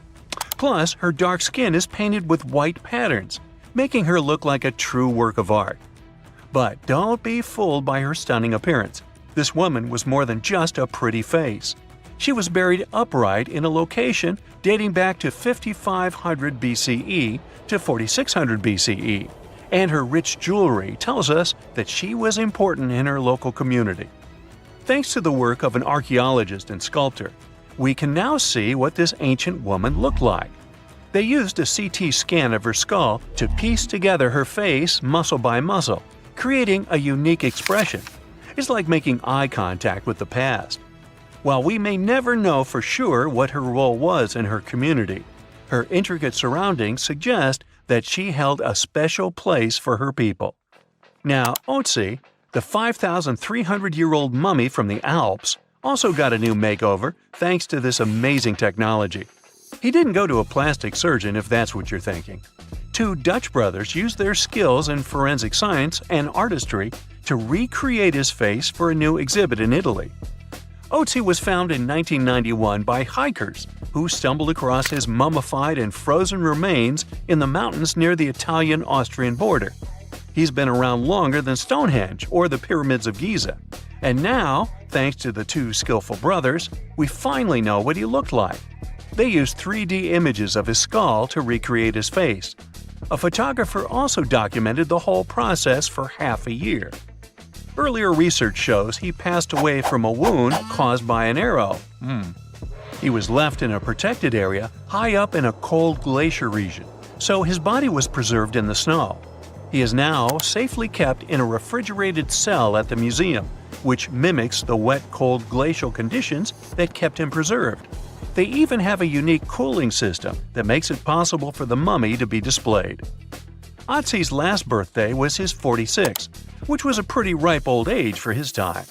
He was about 5 feet 3 inches tall and weighed around 110 pounds, so he was on the smaller side. But hey, size doesn't matter when you've been around for over 5,000 years. King Henry VII got a digital makeover as well, and boy does he look good. A graphic artist used a mask of Henry VII's dating from 1509 to create an impressive and realistic reconstruction. Why a mask, you might wonder? Well, before photography, people used wax masks to preserve someone's likeness more accurately than paintings or illustrations. And let me tell you, the restoration of this Henry was a game changer. Henry VII was the King of England from 1485 to 1509. A depiction of him, which can be found at Westminster Abbey, was already lifelike, but the new digital reconstruction takes it a step further. It took the team behind it about 2 months to complete, using a combination of software, custom algorithms, and really tedious image adjustments that were done manually. The project started with a high-resolution image of the mask, which was then used to create a 3D model of the subject's face. From there, the lighting was designed. Lastly, facial markings and hair were added. But what's even more fun is that a beard was added to Henry VII's face too, since men during that era were commonly bearded, wore a beard. We'll never know for sure if he was bearded or not, but it's a hilarious touch that adds to the character of the reconstruction. The same team has also created facial reconstructions of other historical figures, like Mary, Queen of Scots, or Oliver Cromwell. These masks are like secret passages to another time, if you think about it. It's amazing how technology can take us back thousands of years to see faces we've only imagined. And who knows, maybe in a few hundred years, someone will recreate our faces from a selfie we took. Before we get into the reason why and how there are pyramids all around the world, let's talk about some of the examples. I'll start with the Pyramid of the Sun in Mexico. These folks really knew how to build a city. Their well-planned urban center spanned over 7 square miles and boasted several pyramids. But the Pyramid of the Sun is the most impressive. This giant pyramid was built way back in 100 CE and is one of the biggest structures of its kind in the whole Western Hemisphere. It's so big that it's 216 feet high above the ground. If you ever find yourself in this ancient city, you won't be able to miss the Pyramid of the Sun. It's right there on the east side of the Avenue of the Dead, the city's main north-south street. To build this incredible pyramid, around 1 million cubic yards of material were used, including a special kind of red volcanic rock called hued tizontal. Impressive, huh? We don't know too much about the people who built the Pyramid of the Sun or its purpose. But archaeologists believe there was once a temple on top of it. When explorers went below the pyramid in the 1970s, they found a bunch of cool tunnels and chambers. In 2011, they even found a secret stash of clay pots, obsidian pieces, animal bones, human figurines, and a mask. Who knows what other secrets the pyramid is hiding? If you decide to see this one, you must climb the pyramid using the 248 uneven steps on the west side. Watch your step. Sudan got some pyramids too. Nubian pyramids aren't as big as the ones in Egypt, but they still got around 200 of them. These ancient pyramids have been home to the tombs of the pharaohs of the Meroitic kingdom for almost 1,000 years, who ruled Egypt from Nubia to the Mediterranean Sea. The pyramids at Meroe were constructed using granite and reddish sandstone. Oh, and did you know that Sudan has more ancient pyramids than Egypt? The Kushite pyramids depict the indigenous architecture and burial traditions of Nubia's Napata and Meroe kingdoms, which ancient Egypt influenced. Meroe, the burial site of over 40 queens and kings, is the most extensive Nubian pyramid site.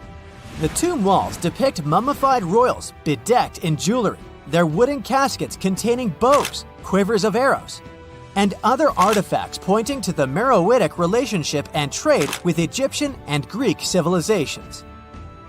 So if you're looking for some ancient tombs to explore, you may consider skipping the crowds in Egypt and heading on down to Sudan. Let's fly to Iraq to see some more pyramids. Ziggurats have fancy receding layers and tiered temples. Instead of a smooth exterior, it has tiers like a cake. Perfect for all the important work and rituals that went on inside. You can find these towering structures scattered throughout Iraq and Iran, and they're a real testament to the power and skills of the people who built them. One of the biggest and most impressive ziggurats is the ziggurat at Ur. It's basically a giant rectangular pyramid that stands a whopping 70 to 100 feet tall, with 3 levels of terraces and a temple on top. Can you imagine how many baked bricks it took to build that thing? Try 720,000 for just the lower portion. This particular ziggurat was built for Sumerian king Ur-Nammu. Similar to other ones, this pyramid has been around for thousands of years, so it got a little rough around the edges. Thankfully, the Babylonian king Nebuchadnezzar II and some archaeologists came to the rescue in the 6th and 20th centuries respectively, and now you can find this near Talil Air Base. The ziggurat at Ur was built in 2100 BCE by King Ur-Nammu for the moon deity Nana. It was the tallest building in the city, and you could see it from miles around. It was like the medieval cathedral spire of its day. People would come here to bring their agricultural surplus and get their food allotments and seek spiritual nourishment. Sadly, the Nana temple at the top of the ziggurat didn't survive, but we do have some blue glazed bricks that may have been part of its decoration. The lower parts of the ziggurat are pretty amazing though. The architects even included holes in the temple's baked exterior to let the water evaporate from its core. Since we explored some of the pyramids on our planet, let's take a broader perspective. They can be found in many parts of the world. Egypt has over 100 pyramids, double that number in Sudan, and dozens of others are scattered in the Middle East and China. The Americas have the most pyramids in total, with more pyramids than the rest of the world combined.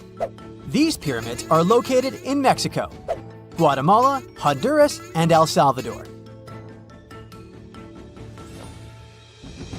Time to know more about the evolution of pyramids through history.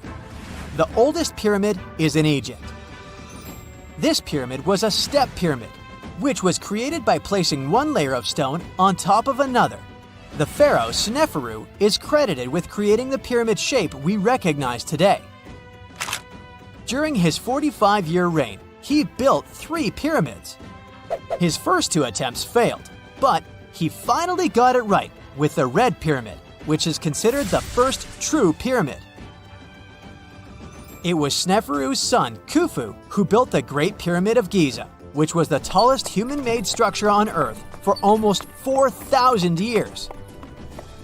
Latin American pyramids are similar to early Egyptian step pyramids, but they were built independently with no knowledge of each other. The pyramids in Sudan were built around 700 BCE and are tall but much narrower than those in Egypt. How in the world did all these civilizations build these things without even texting each other? After all, the Aztecs, Mayans, and ancient Egyptians were about as different as possible. But despite their cultural differences, they all seem to agree on one thing. Pyramids were pretty cool. Step pyramids are all around the world because they were the most feasible and stable way to build large and tall structures without access to lighter building materials like wood and metal.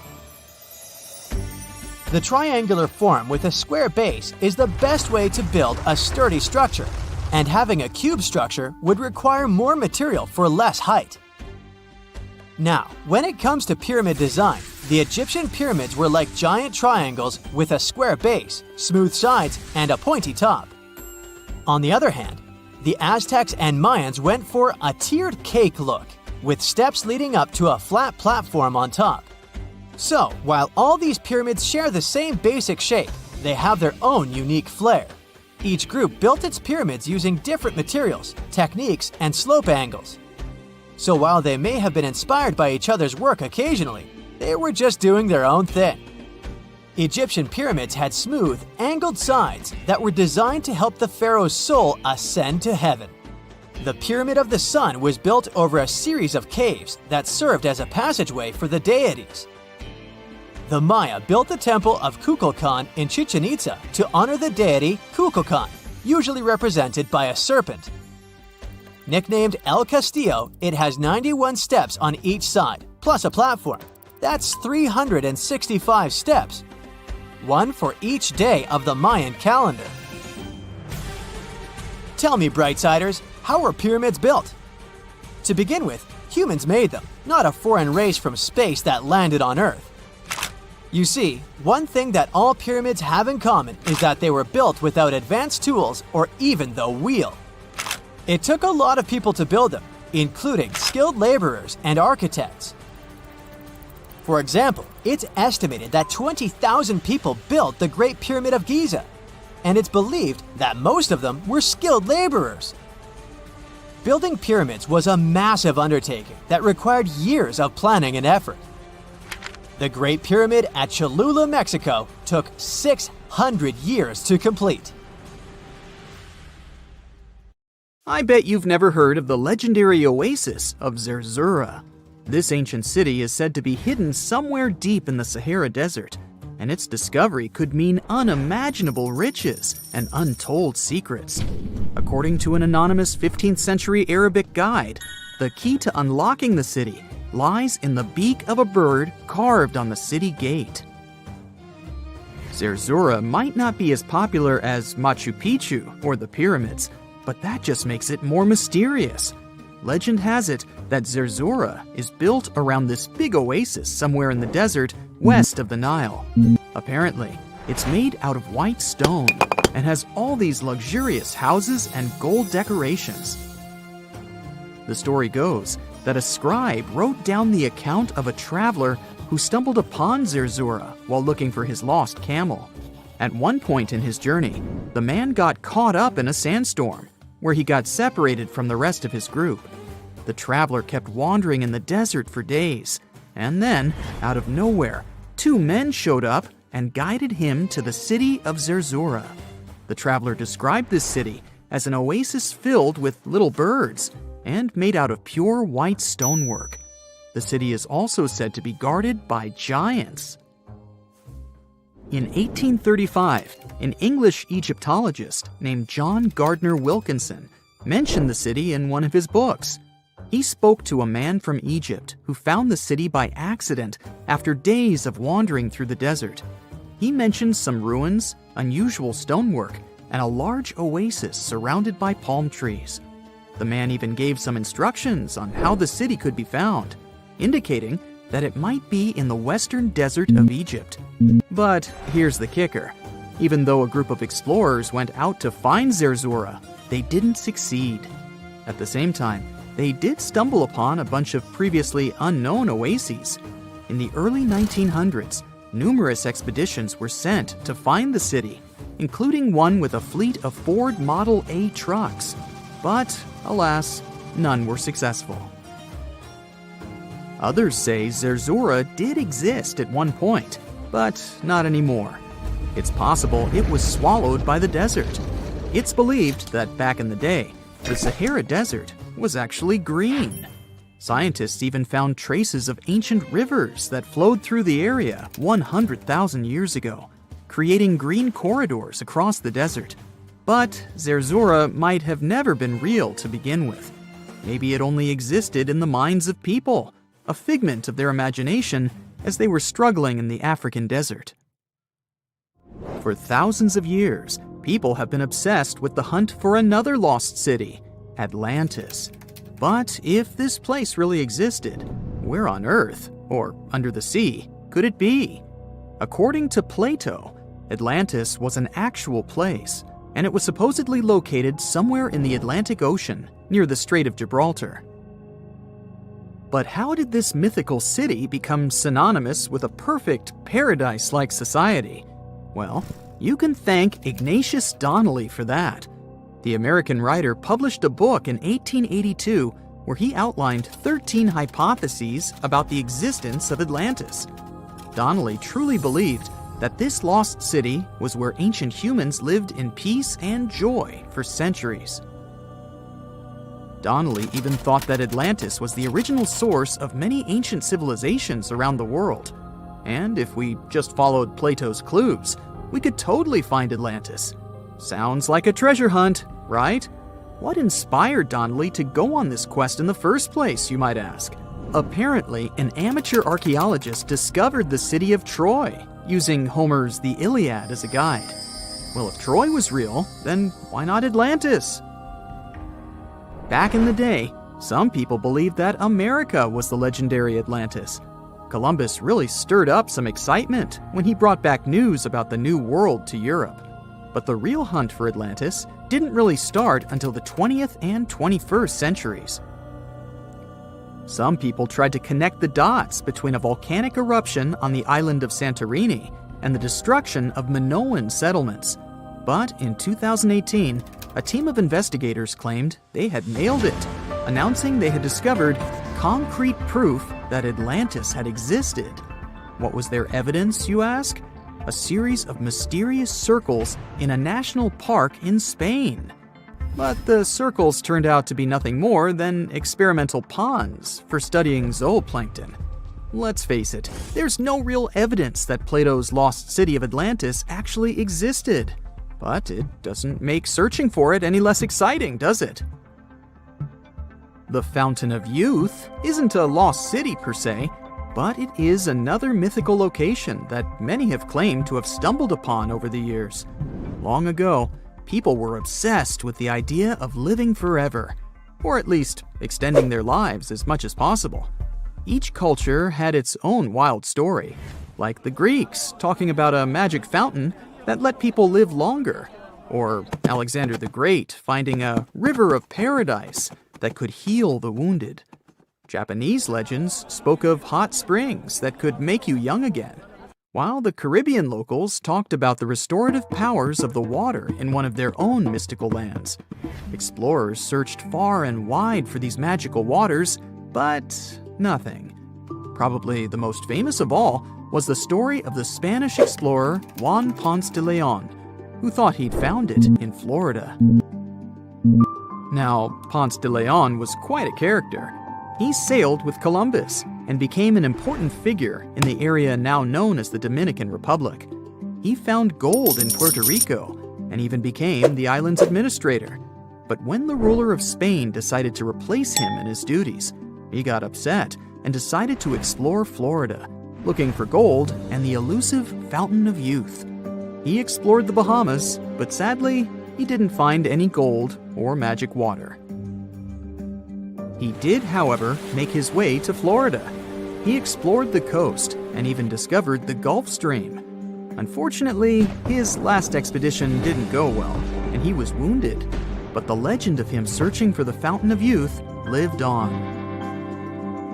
Even though historians don't think he was really looking for the Fountain of Youth, thousands of people visit the Fountain of Youth Archaeological Park every year to try the sulfur-smelling water. It's the oldest attraction in Florida, which has been around since the 17th century. Some say the water has unusual properties, but I'll leave that up to you to decide after you visit this place. Norse mythology has its own mysterious land called Thule. It's said to be somewhere between Scandinavia and Iceland, where the sun barely shines and the cold bites hard. The folks there survive on a diet of millet, herbs, fruits, and roots, washed down with a grain and honey brew. As for its exact location, scholars can't seem to agree on it to this day. The legendary ancient Greek explorer Pytheas was said to be the first to stumble upon Thule during his quest for tin mines. He sailed his way up north, passing by Scotland, and after 6 long days of sailing, he reached Thule. The people there, according to Pytheas, were quite primitive, but that's no surprise since they were just simple farmers living off the land. They showed Pytheas where the sun set on the shortest day of the year. They also told him that in winter, the sun never rose at all, and in summer, there was no night. For many years, historians have been debating the true identity of this mythical land of Thule. Some say it's Iceland, while others claim it's Norway. A little bit of progress has been made recently with the help of a team of researchers. If their findings are correct, Thule might be the elusive island of Smola. That's farther south than any of the Norwegian islands that were on the list of contenders. It may be too soon to celebrate, but it does look like Thule has finally been found. Big news! Santa is real, and he looks like this. I know, it's not exactly how we pictured the jolly old guy, but a recently discovered tomb might just be the proof we've been waiting for to show that St. Nicholas was real, and Turkish. Turns out, he wasn't a North Pole native, but a kind-hearted bishop from the 4th century, famous for giving gifts to everyone. The legend says he was a wealthy man born in the ancient city of Patara, modern-day Turkey, who traveled to the countryside to help the poor and the sick. For centuries, though, people couldn't be sure he actually existed. Some historical sources say he was buried in Myra, which is now called Demre, Turkey. Since the 80s, archaeologists have been digging around this area, trying to prove it. And now, their Christmas miracle has finally come true. After digging 6 feet deep in an annex of St. Nicholas's Church, they uncovered a mysterious limestone tomb, about 2 meters long. While they're pretty sure this is St. Nick's final resting place, they're still searching for an inscription to confirm its exact age. Now, if we're talking about the fictional Santa Claus, legend says his home is in Lapland, Finland. Back in 2018, archaeologists made an interesting discovery that could finally prove that Santa was real. They were digging at a site called Tiny Aro when they stumbled upon about 200 burial pits. But when they looked inside, there was definitely no sign of Santa. Actually, there were no human skeletons at all, just a bunch of things like pottery and animal bones. So no one really knows what this place was. That was the complete opposite of what happened with a group of archaeologists working in the ancient city of Petra, Jordan. Since 2003, there have been rumors about hidden chambers beneath the famous monument called Al-Khazneh, also known as the Treasury. 21 years later, a team finally decided to dig and uncovered an intact tomb. Inside, they found at least 12 human skeletons and artifacts, estimated to be over 2,000 years old. Hundreds of thousands of tourists travel to Al-Khazneh every year, and most of them probably go there to see the site of the Holy Grail in the movie Indiana Jones and the Last Crusade. So, do you want to know the funny part? One of the skeletons in the tomb was clutching a ceramic chalice that looked a lot like the Holy Grail. You probably remember the devastating fire that caused massive damage to Notre Dame in Paris back in 2019.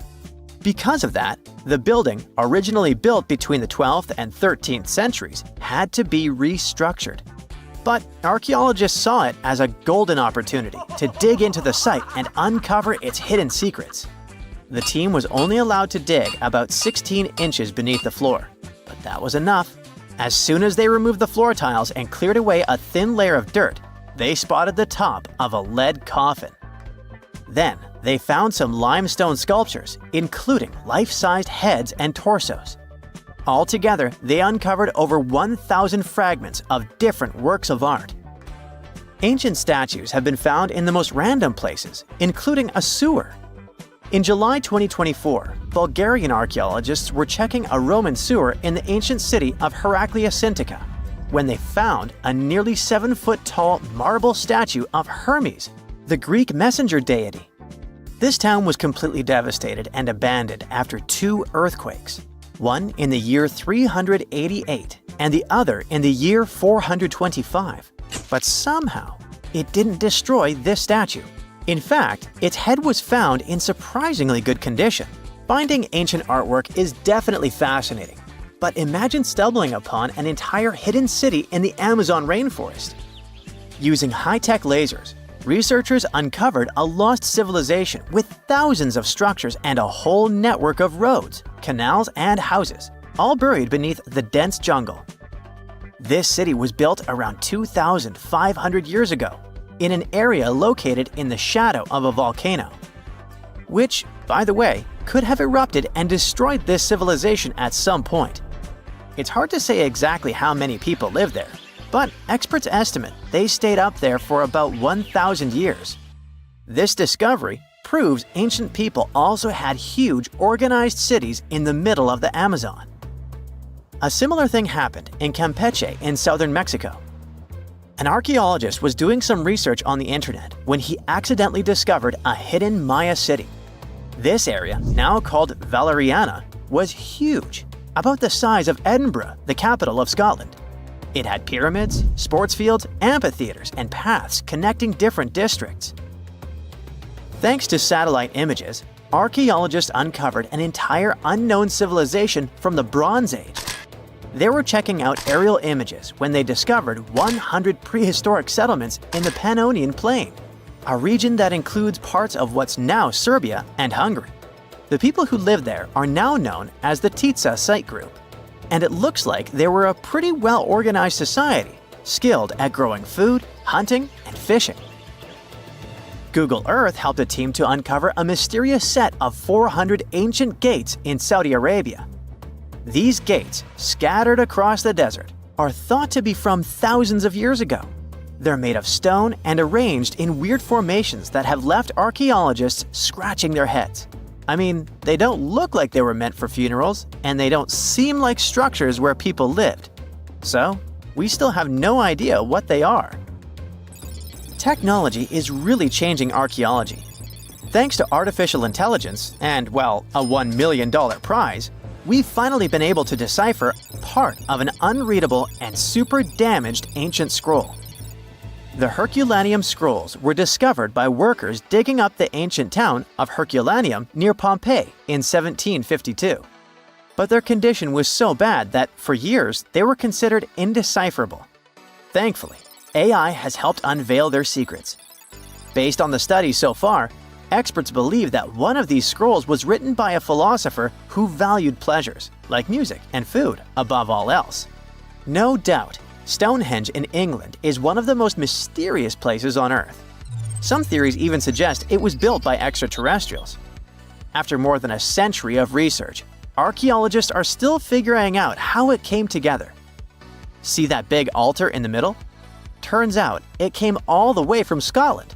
And that's pretty wild, considering this massive sandstone block weighs over 6 tons, and the people who built Stonehenge more than 4,000 years ago didn't have the luxury of wheels or modern tools. We can find some pretty amazing stuff in the oceans too. In 2013, a mysterious shipwreck was found about 20 feet underwater off the coast of Kenya. At the time, no one knew where it came from, but now, researchers are pretty sure this could be a ship from Vasco da Gama's fleet. You know, the famous Portuguese navigator, best known for being the first to sail from Europe to India by rounding Africa's Cape of Good Hope. If it's confirmed, this shipwreck could be one of the earliest European shipwrecks in the Indian Ocean. Ancient treasures can take many forms, including a bottle. Recently, archaeologists in Norway uncovered a 150-year-old message in a bottle during an excavation of a Viking burial mound. The bottle contained a letter written by Anders Lorange, an archaeologist who worked on the site back in the 1800s, along with his business card and a few coins wrapped in paper. The letter gave some details about the excavation, though it seems Lorange got a few things wrong, like the exact number of Viking shields discovered. At the end of the letter, he wrote a personal note in runic script, "Emma Gade, my girlfriend." So it gave us not only insights into history, but also a peek into his love life. In 1850, French scientist Auguste Mariette went to Egypt looking for manuscripts, but accidentally found a head of a sphinx sticking out of the dunes. He cleared the sand and figured out the sphinx was guiding the entrance to some underground construction. Several months later, he finally entered the Serapeum of Saqqara. Inside, he found an enormous granite sarcophagi with remnants of 64 bulls. Scientists are still amazed by the tech that the ancient Egyptians used to transport those enormous boxes. The Serapeum was built around the year 3000 before the Common Era. It was an underground tomb built to honor the sacred Apis bulls of ancient Egypt. It had a long hallway, almost 500 feet long, with giant stone rooms on both sides. Some of the sarcophagi weighed as much as 50 average cars, and all of them were made with super precision with exact 90-degree angles. These sarcophagi were beautifully decorated with hieroglyphs and carvings that told stories about the lives and importance of the Apis bulls. Now, there are 24 sarcophagi left. In ancient Egypt, Apis bulls were very special animals connected to the deity Ptah. They thought the bulls carried Ptah's spirit and wisdom, helped the pharaoh, and protected the Egyptians. Priests looked for special markings on young bulls to find Apis bulls. It could be a white triangle on its forehead, which symbolized divine light, a shape on its back like a vulture's wing, and a scarab shape under its tongue, which stood for rebirth. If a bull had these signs, they believed it was chosen by Ptah and treated it like royalty. The chosen bulls lived in a special temple in Memphis, the city where they worshipped Ptah. They received the best care and offerings from visitors who wanted their blessings. When an Apis bull passed away, it was treated with great honor and mummified. When Mariette entered the Serapeum, he noticed traces of rollers on the gallery's floor and found 2 wooden horizontal winches. Each had 8 levers. Later, other explorers saw double rails. The burial chambers were lower than the hallway floor. To get the boxes into place, workers filled the chambers with sand so the sarcophagi could be rolled in straight. Then they slowly removed the sand to gently lower the boxes into perfectly cut spaces in the bedrock. A carved stone sign found in the Serapeum said it took 28 days to move just one sarcophagus and its lid into its spot during the time of Ptolemy II. The extreme precision of the sarcophagi with 90-degree angles also has an explanation. Ancient Egyptians wrote texts, or rather, papyrus, on geometry a long time ago. It shows that they knew the approximate number pi and could calculate the volume of a pyramid with its top cut off. If they could figure out complicated math like that back then, it makes sense that they could also carve perfectly flat surfaces 500 years later. All this sounds pretty legit, but some people think certain things don't add up here. The size of boxes is way larger than the size of bulls, yet they buried pharaohs in tiny coffins that barely fit their bodies. The sarcophagi are made out of granite with crazy precision, and they could have just used limestone, which would have made things way easier. The transportation of the boxes seems pretty simple, but only in theory. If one person could pull about 440 pounds, then at least 250 people would be needed to pull just one box. The tunnels in the Serapeum are really narrow, only about 2 feet wider than the boxes themselves. There's no way hundreds of people could have squeezed into those tight spaces to pull the boxes. And even if they did, how would they turn the box in the cramped corridor, lower it into its niche, and place it perfectly in the middle? Somehow they did this 24 times, and every box is centered perfectly. Plus, the chambers were dusty, and there were no signs of soot from lamps. This means they must have worked in almost complete darkness. The real use of the boxes could also be different. A long time ago, even before the Egyptian pharaohs ruled, the local people already knew how to use fermentation. It happens when tiny organisms called yeast eat certain ingredients like starch and turn them into gas and ethanol. So someone in ancient Egypt probably put food like barley, bread, and even meat inside a giant stone box, then closed it tight with a heavy lid. These stone boxes, carved from granite, were so precisely made that they were almost completely sealed, so nothing could escape from it. As the yeast inside the box started working, it created more and more CO2 gas. It built up pressure inside the box. The granite boxes were incredibly strong. They could handle more pressure than a car tire can hold. When granite was squeezed under such pressure, its crystals produced a tiny electric charge. This effect was possible because granite contains quartz, a material that reacts to pressure this way. The process also needed meat or animal parts, possibly to help the yeast grow better. Meat contains something called oleic acid, which yeast needs to keep growing and to survive the bad effects of the ethanol it produces. As the pressure inside the box kept growing, the combination of gases and electricity made these boxes not just ancient fridges, but powerful energy systems. Over time, the pressure inside got so strong that it could push the lid open and the gas would escape with a pop. But when people rediscovered the Serapeum in 1850, they found old drawings that showed piles of stones stacked on top of some of the box lids. So, someone long ago probably tried to make the lids even heavier by adding extra weight to make it harder for the gas pressure to push them open. This extra weight also meant the quartz crystals in the granite could keep creating more electricity under all that pressure.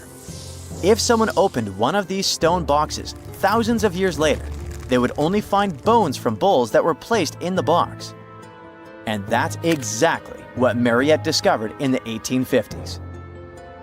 They opened the Serapeum for visitors soon after the first excavations in the second half of the 19th century. Prince of Wales even had a luncheon with his guests in one of the sarcophagi.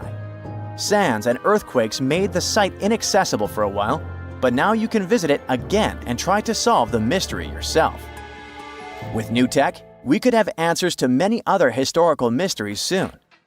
A team of scientists at Chicago's Field Museum of Natural History recently used a special CT scanner to learn more about ancient Egyptian mummies without unwrapping them. They gently rolled 26 mummies on custom carts out to the parking lot, where the scanner was waiting. It took thousands of detailed X-ray pictures of each mummy and their coffins. When all the pictures were put together, they created 3D images that showed what was inside, the skeletons, and some artifacts. The scientists hope these images will help them understand ancient Egyptian burial practices from over 3,000 years ago. Even though the scanning process only took 4 days, it might take 3 years to study all the data. But scientists were able to learn some personal details about the mummies. One of the most popular mummified individuals at the museum, Lady Chineta, was a woman who lived in ancient Egypt about 3,000 years ago. It looks like she passed away in her late 30s or early 40s. To make sure her body looked complete for the afterlife, embalmers put stuffing in her neck to keep it from collapsing. They also placed artificial eyes in her sockets, so she would have eyes in the next world. She was wrapped in fancy linen and placed in a beautifully decorated coffin.